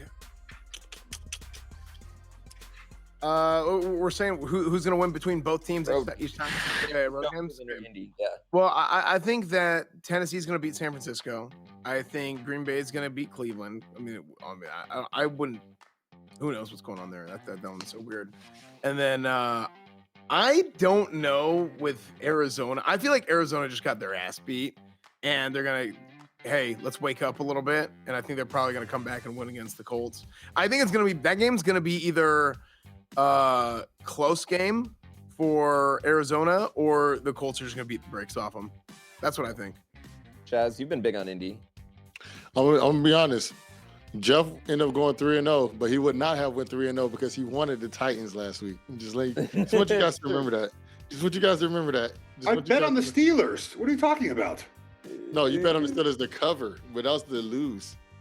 Hey, but it's cool. It's cool. At the time we recorded this, they were like a 1-point favorite or something. Well, chat is taking San Francisco here, so Jeff gets to choose between Cleveland and Indy. I will choose the Colts here. They're rushing the ball at a high level, as we know. Arizona's one of the worst rush defense in the NFL since J.J. Watt got hurt. And more importantly, guys, under Cliff Kingsbury, he's coached 9 seasons, and 6 in college football, 3 in the NFL. Each season, he is much worse the second half of the season. He'll start 8-0 as he has. They're now 10-4. Look at last year. They started 6-3. They finished 8-8. Go look at his record at Tech. Years they start 5-2, finish 5-7. 5-0, finish 6-6. This teams get worse throughout the season. I love the Colts here. They're going to just mash Arizona the entire game. There you go. I'm about to take bad advice from you. I'm marking that down on my parlay. You know what I mean? That's always nice to get a parlay win before Sunday. Next category. Yeah, I mean, you get two out of 3 legs of the parlay before Sunday even hits. You're feeling good. Next category. Cincy at home homestand. Which one of these home teams is winning? Cincy at home versus the Ravens, New England at home against Buffalo, or New Orleans at home versus Miami on Monday Night Football. Ryan, you get first here. Chat, you also vote. Ryan, who you like? I'm going to have to take the smart decision on this one. Okay. And I'm going to have to go with New England. I think New England. You going with who? Yes, I'm going with New England. New England? I didn't trust the Bills the whole season, and I don't trust them now. I'm going with New England. Esfand, you've been a big Bills supporter throughout the supporter, but you believed in Josh Allen. You believed in the magic of Allen. Where are you going here? Yeah. Man, I'm like I'm a pretty big believer in that it's hard to beat a I think that it's kind of hard to beat a team twice, like in your division. Right. Yeah, like in the same year, because you get film on a guy, and Jeff and Ryan, you guys played, you guys know a lot more than I do, obviously, but Cincy beat the hell out of us twice this year. Yeah, it can still happen. Exactly. It doesn't happen. I think just the way everybody's playing now, I think the way people are playing now, I'd probably go New England over Buffalo right now. I like the Bills. I'm a big Josh Allen guy, but I'll probably go New England over Buffalo. I'll say Cincinnati over Baltimore. Again, same thing. I mean, they beat the brakes off of Baltimore earlier this year, if I remember right. And I don't see that not happening again. New Orleans versus Miami. I think Miami's gonna beat New Orleans. Okay. I think Miami's gonna beat New Orleans. All right, where do we got on chat? What do we got chat here? What's the chat taking? They're taking Cincinnati. Chat's taking New England actually, which means Jeff, you get to choose between Cincinnati and New Orleans. Ooh, I like it. Well, I think I don't think the Dolphins are any good, but I'm not going to go there because I can get myself here. So I have the Bengals here as an option for myself. Yeah. Look, the Ravens. I've said this for a couple of weeks now. The Ravens are too beat up to win football games. They just are. And look, I give them all the credit. They're playing their butts off with all the injuries they have. And Huntley's doing a good job. I get that. You know, they were close as the Packers, but they were down 31-17 in the fourth quarter, right? And eventually these injuries are too much to overcome. I'll take Cincinnati here in a big. This is their biggest home game in like 6 years. I'll take the Bengals here to win this game straight up. Yeah. I don't get why everyone's hating on Miami. Wait, did I hold on? Did I maybe? I think I misunderstood what we were doing on this round. You're taking Cincinnati, New England, New Orleans. Quick, though, we got to take it real quick. Oh. Yeah. No, never mind. Just keep going. We're moving on. All right, last category. Last category. Let's pick an upset. Detroit why are the Lions an underdog in this game? What is going on? Detroit at Atlanta. We're clearly playing better football. Minnesota at home versus the Rams or Denver at the Raiders. Which one of these dogs are you picking?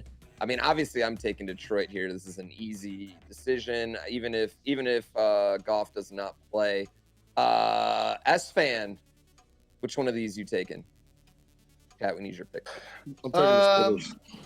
I think you got to win the game. The upset: Detroit, Minnesota, or Denver. Win the game. I think Detroit's going to beat Atlanta. Hell yeah, that's what I'm talking about. My boy Esfand. Yeah. I'm gonna be honest. I'm surprised that they didn't pick the Steelers Chiefs on here. I'm picking the Steelers. I'm just letting you guys know that. But I'm going with Detroit. Jeff just shook his head at that. Can you tell us why that Steelers pick is wrong? Because they're not going to beat Kansas City. That's why. Hey, you didn't think we would be where we are now. Hey. Fourth place team in the AFC North. I thought you'd be like third. We're not fourth place in the AFC North. We're not fourth place in the AFC North. What are you? You are? We're third. Oh, the tie. Yeah, I forgot you tied the Lions. That actually, help it's you. 2 teams with 7 losses, I think, in our division. That does help you. No, they're not beating Kansas City. Now, Kelsey not playing would be hurt. Would be tough for Kansas City. We're good versus the pass. We're good versus the pass. You're good against the pass? Yeah, we're bad against them. Well, anyway, chat is geniuses, and they picked the Lions. I think it was 100% vote right there that they went with. I'm just looking at the statistics. Yeah, 100% vote for the Lions. So you cannot 100%. Pick Detroit, which, I mean, Jeff, I know you wanted to because this Lions team is just rocketing to the top here going into 2022. Well. They're playing well now for their talent level. God. Well, my questions are Cousins on the road or Drew Lock? Oh, yeah, you get. I mean, but hey, remember Drew Lock is the best rapper in the NFL. He is. I'll just take the better quarterback in Cousins. I'll just roll with that because I'm not thinking Drew Lock. Yards last night. Yeah, 12 of 24. Yeah. How about this? 2 quarterbacks on contending teams. Wentz was 5 for 12, and Cousins was 12 of 24, and both teams won pretty easily. Like the Patriots came back close to the end, but the win percentage for them wasn't very high. It's pretty remarkable that those teams won other quarterbacks do anything. Well, I mean, primetime Monday night games, you don't throw the ball. That's what it is. On primetime games, you don't throw the ball. England showed us the way to do it. Indy's following, and now we just had last night Kirk Cousins do it as well. Chat took the 49ers, the Patriots, and the Lions. Jeff, who is smarter than you. Remember that. Took the Colts, the Bengals, and the Vikings, which will wrap up our final DirecTV Stream Pick'em Challenge of the season. A special thanks to our friends at DirecTV Stream for being a sponsor of Let's Go Football. We enjoyed making these picks against chat all season long and hope you can go. Hope we can make more next season. Don't forget to go to directtv.com/stream to check it out. Thank you, Jeff. Follow him on social media and check out. He's great on the Twitters. Great on the Twitters, guys. Thank you. Check out his podcast. Jeff Schwartz is smarter than you. I heard he's having all three of us on next week so we can replay these. I am. That's what. Yeah, that's what's happening. Exactly. Yeah. It'll be his worst show yet. Make sure to. All we'll talk about is peeing our pants in the field. Oh, you came here for gambling advice? Sorry, we're going to talk about peeing our pants.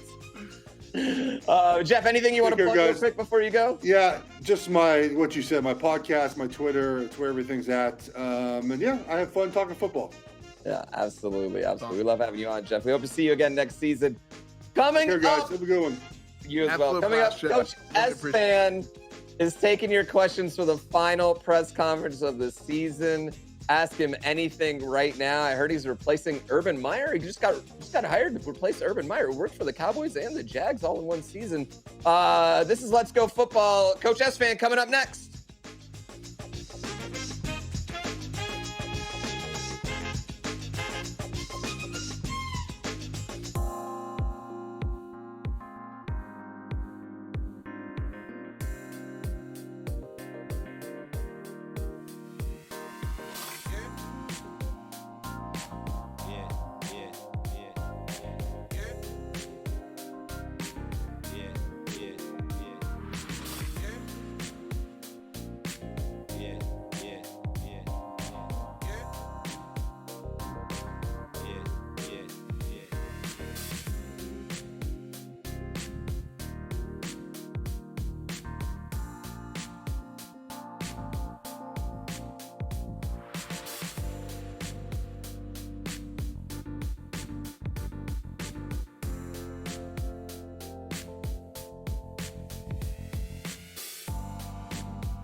People DM'd me. Okay. I forgot to type this on stream yesterday. So a few people DM'd me Dude, check Cortland Sutton's Instagram. And I'm like, okay, what?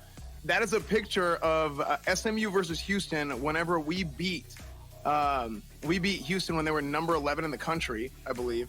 And Cortland had that. I think that was a touchdown catch, actually. And I did social media and recruiting. And I was like, I said, I'm like the Persian Army knife. I did a little bit of everything. Well, you know, production was inspired by this. And so we actually went out and we were scoping out, you know, other famous pictures of sports moments just to see if you were there, you know, just in case. And turns out we found a bunch of them. Yeah, really? Yeah, like the Des Bryant catch. Look. There's Esfand. I kept telling him that he caught it. Was that a catch? Was that a catch? It was. I got the footage. And I didn't know this. You were at the Philly special as well? How have we never talked about this? You at the Super Bowl? Yeah. Yes, I was there. Wow. There he is. There he is. Yeah, that shot is a little questionable. That was a little. No, that was real too. I don't know why I was wearing SMU gear on the sidelines here, but this was real as well. Also, I didn't know that you did coverage for the Lions because here you are, Dan Orlowski running out of the back of the end zone. Yep. And then if you look over there on your right side, there he is. There he is. That is great. Welcome back to Let's Go Football. One more time, introducing him, Coach Esfand.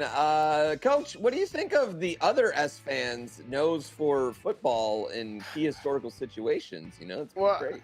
Absolutely, I think that's key. You know, being able to find there's some things, there's tangibles and there's intangibles. You know, intangibles are things that you can control and you can change, and there's intangibles that you can't, and that's what Esfand's got. You know, he's the other Esfand. He's got the ability to just always be around the football. You know, gang tackling. You know, if he's not making a solo tackle, he's getting an assist. If he's not getting a sack, he's getting a half sack. You know, it's as simple as that. So, yeah, he does a damn good job at it, and I'm proud of him. Coach Esfand, I see you dressed, you know, casual today. What is it like to be to finally announce that you're retiring? Wait, what now? Hiring? Don't. I got it on good Lord. No, it's not. No, that's not what it was. I wasn't retiring. I was going to a retirement home to talk to Buddy Ryan, actually. You know, the Ryan brothers, and Rob Ryan. You know, and that's why we had Rob Ryan. That's why we had Rob Ryan's picture up on the screen earlier. Yeah, you know, you saw that earlier. You saw Rob Ryan's picture on the screen right there. Yeah, that's why I went to, you know, consult with him. That's what I did. Yeah. Coach San Esfand, V-Mart wants to know who gets a lump of coal this year. Well, old Urban, you know, I took his job, as you can see. I did get hired on to coach the Jaguars, and old Urban Myers, he's getting a lump of coal, unfortunately, this year. You know, maybe he can get it better next year. But I'd have to say Urban Meyer, 100%. This question. Seven Strange wants to know, how are you going to adapt to the Jaguars' fast-paced style of losing? Well, hey, that's how I do everything. You know, it's speed, momentum. You know, playing in a momentous fashion. You know, you're going fast, you're going to keep going fast. And that's what I plan on doing. You know, I plan on coming here, we're going to win fast, we're going to lose fast. I don't care how we do it, just get there. You know, that's I like that. Oh my goodness. I want to, we just keep going back to this tweet. Oh hey, my. Coach Esfand, are you the one taking it, or are you the one giving it? Well, hey, listen, I take what I can get and I give what I can take. That's the way that I like to handle things. You know, sometimes, you know, you gotta read the defense and you gotta nickel and dime them down the field, and other times you take a shot. And that's really what we saw there on that footage. Reap wants to know, have you honestly watched Twilight? You don't watch Twilight, you experience it, first of all, okay? Well, you know, the only Twilight that I've experienced is the Twilight of Urban Meyer's NFL career, you know, and again, that's why I'm here. You know, it started and it was more like a supernova. You know, it started and ended just like that. Hey, you know, listen, I just do what coaches do. You know, the new coach comes in, new staff comes in, and they just talk all this mess about the old staff. Everybody knows it. That's how it works. Nugs Live said, Coach Esfand, who's the best young QB in the NFL, and why is it Mac Jones instead of Joey Burrow?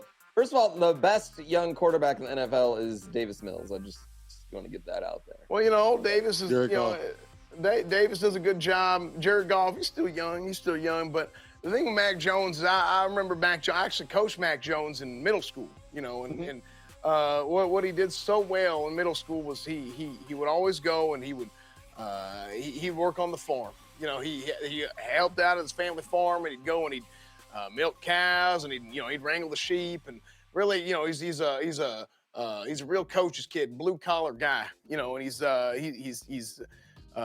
quicker than fast. He's quicker than fast, and he's got a decent release, and he's more of a bus driver type than the guy that's really going to take over the game. But he does a damn good job. Coach, since you're going to the Jags, have you considered adding this play from last night to your offensive playbook? Let's go ahead and check out this Kirk Cousins. I mean, look at this. Oh, beautiful tight spiral. Oh, absolutely. Well, God. And really that's something that I implement. Laid it out.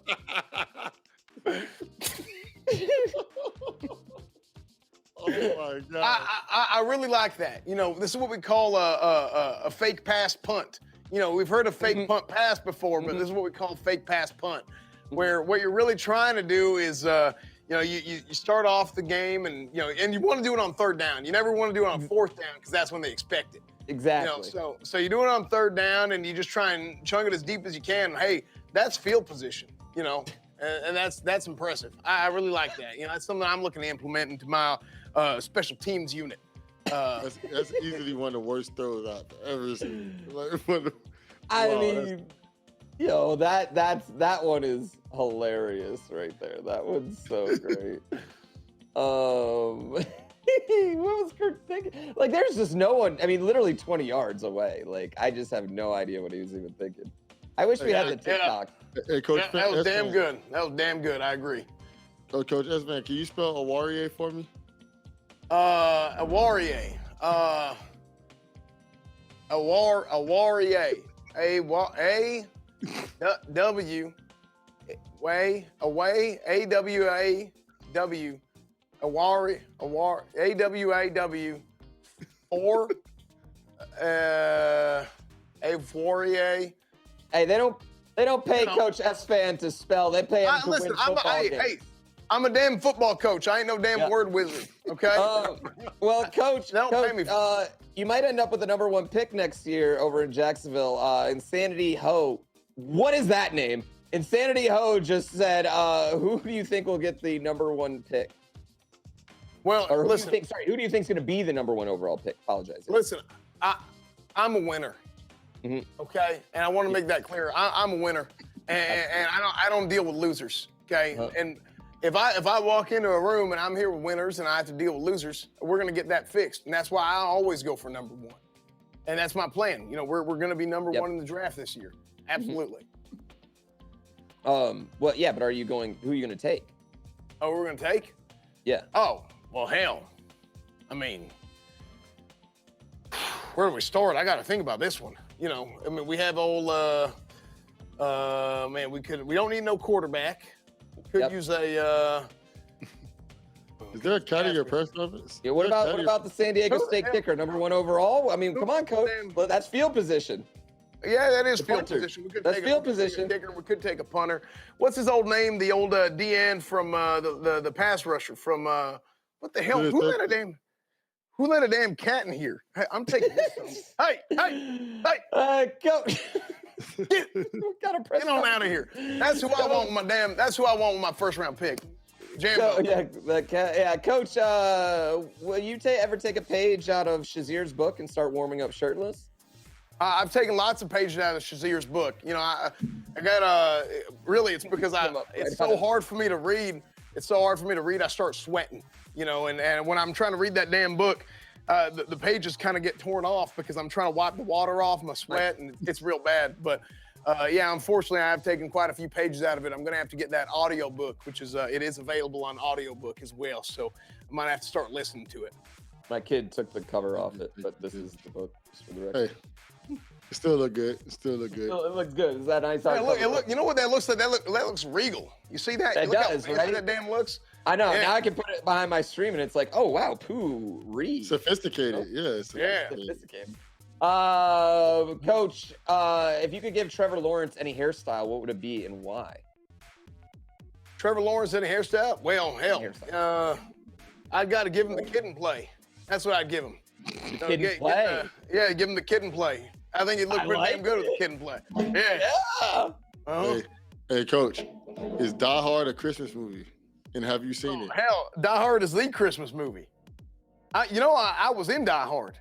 Oh, I thought I saw you. I thought I saw you in it. You know. You seen Die Hard, Grand Pooh Bear? Yeah, I've seen Die Hard and 2 and 3, and even that weird one with the kid from Waiting in it. Yeah, the 4th one. Yeah, I've seen all the Die Hards.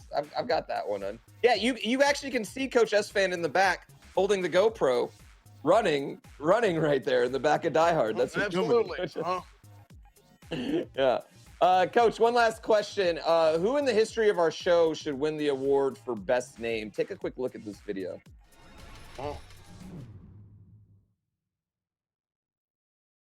I just want to read this name correctly. Tumbling Dick 3 said, give him a sub on Twitch if he gets you some solid points. Way to highlight the chat message from Tumbling Dick 3. Yo. Might be tumbling dice.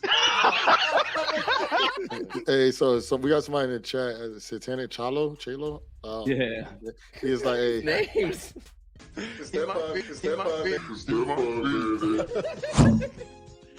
Yeah, like Estefan said.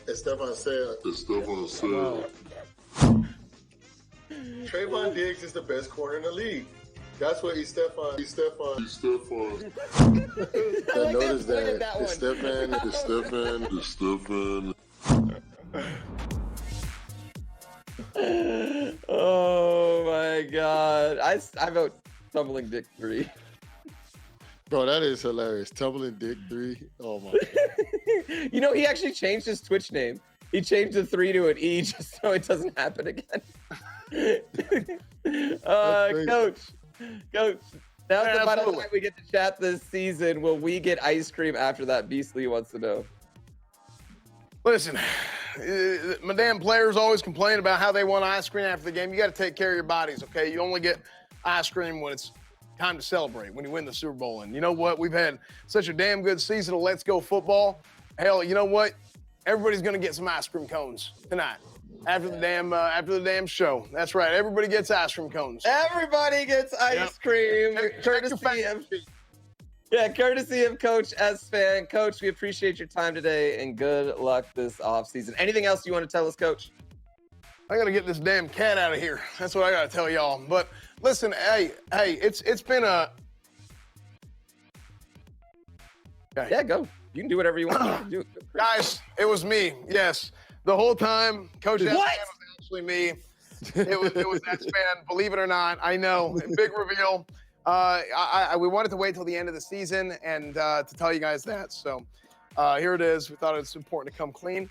But also, look, Let's Go Football was great this season, and there's a lot. Obviously, the show changed a lot from the beginning of the show to the end of the show. We saw really even the format of the show changed quite a bit too, and there's a lot of growth. So hopefully, we're going to be able to do this next season. That's the plan right now. But the big thing that we want from you guys is feedback. So obviously, if you're new here, make sure to follow the stream. Click on over. Make sure to follow everybody. Follow Ryan the Shazier. Follow Grand Pooh Bear, and also Twitch Sports, the Twitch Sports channel. Follow that one as well. So we really need your guys' feedback, you know, to see what was good, what we could do better, and try and figure out what we want to do going forward. So thank you guys so much for the massive amount of support. We're glad we got to put this together. Yeah, like he said, this is our end of our first season of Let's Go Football. We certainly hope to do many more. You know what? If you just all tweeted at Twitch, we want more Let's Go Football, I bet that would help.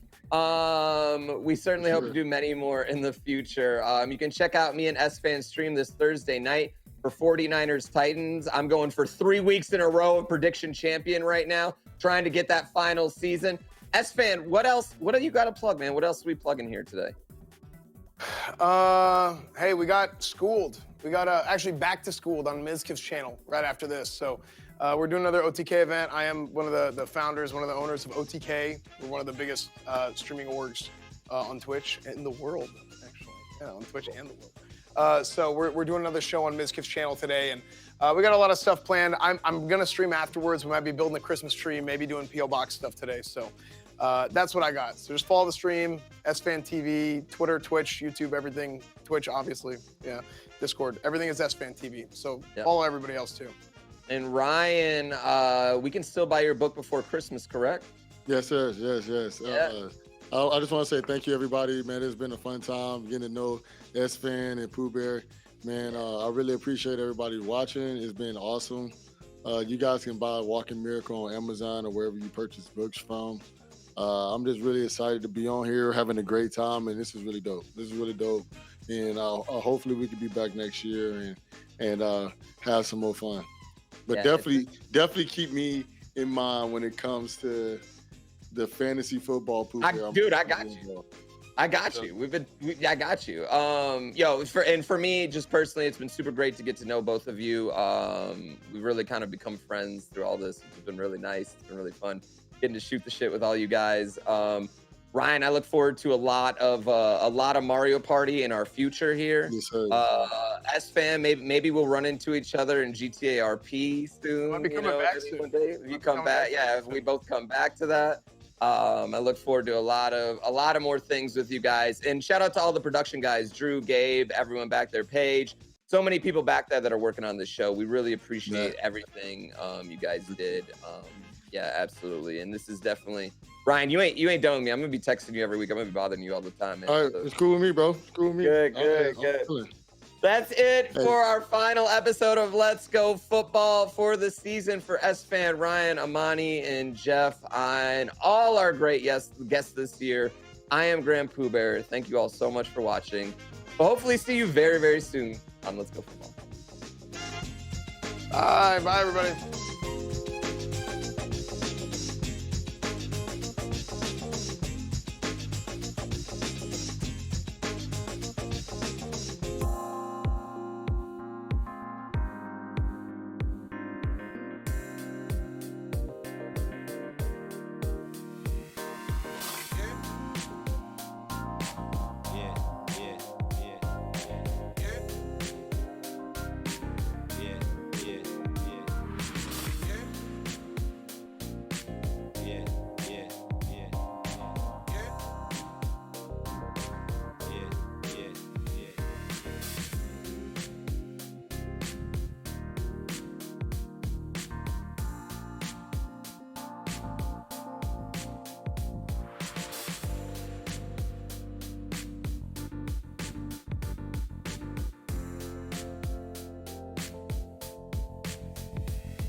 Wait a second, is Miz not live?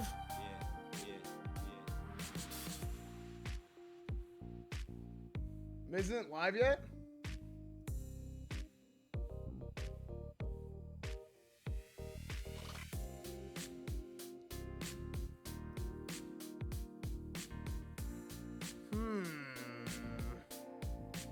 Well...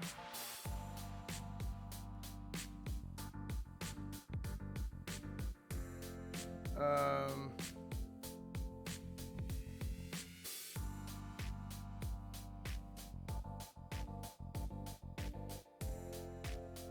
me see this.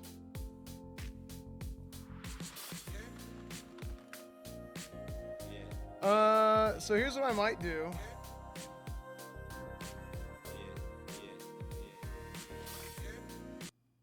Here's what I might do. Chat with us, tell us a story. I might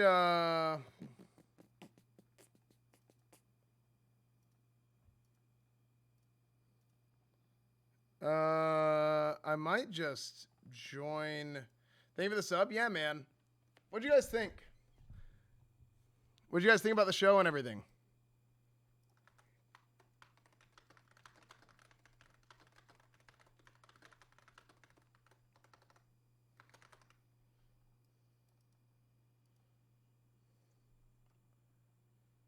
I think it was I think it was a good first season. I definitely think there's some things we can do better. Need more shirtless Ryan. Unbelievable.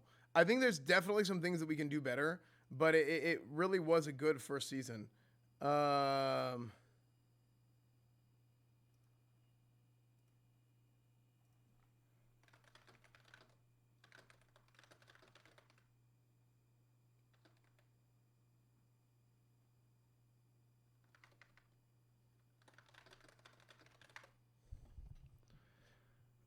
It was a good first season. Oh.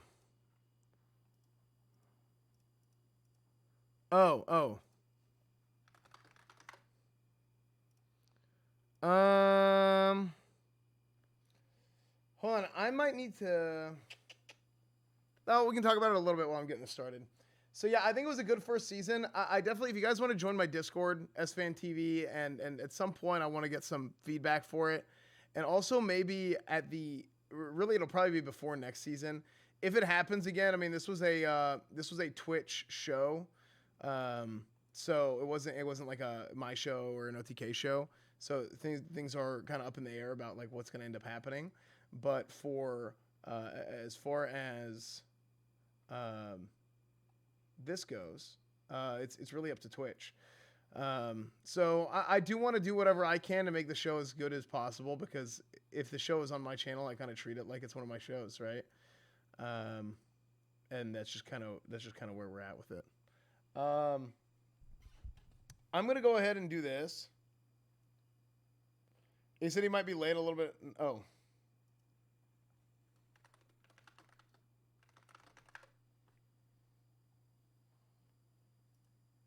Give me a shout out. What's up, Based?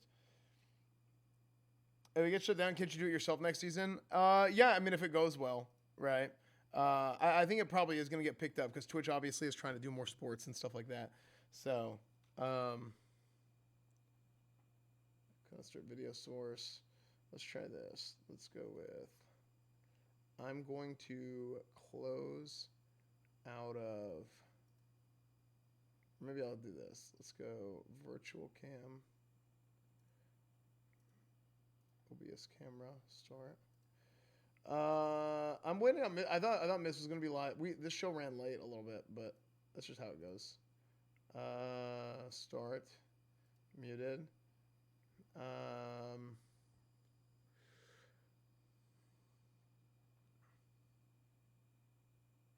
Okay. Is Miz live yet?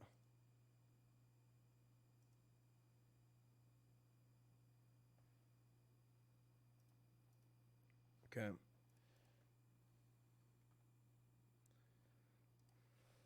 I'm just going to rate him. Okay. I think we should be good. Bye, chat. We'll see you guys soon.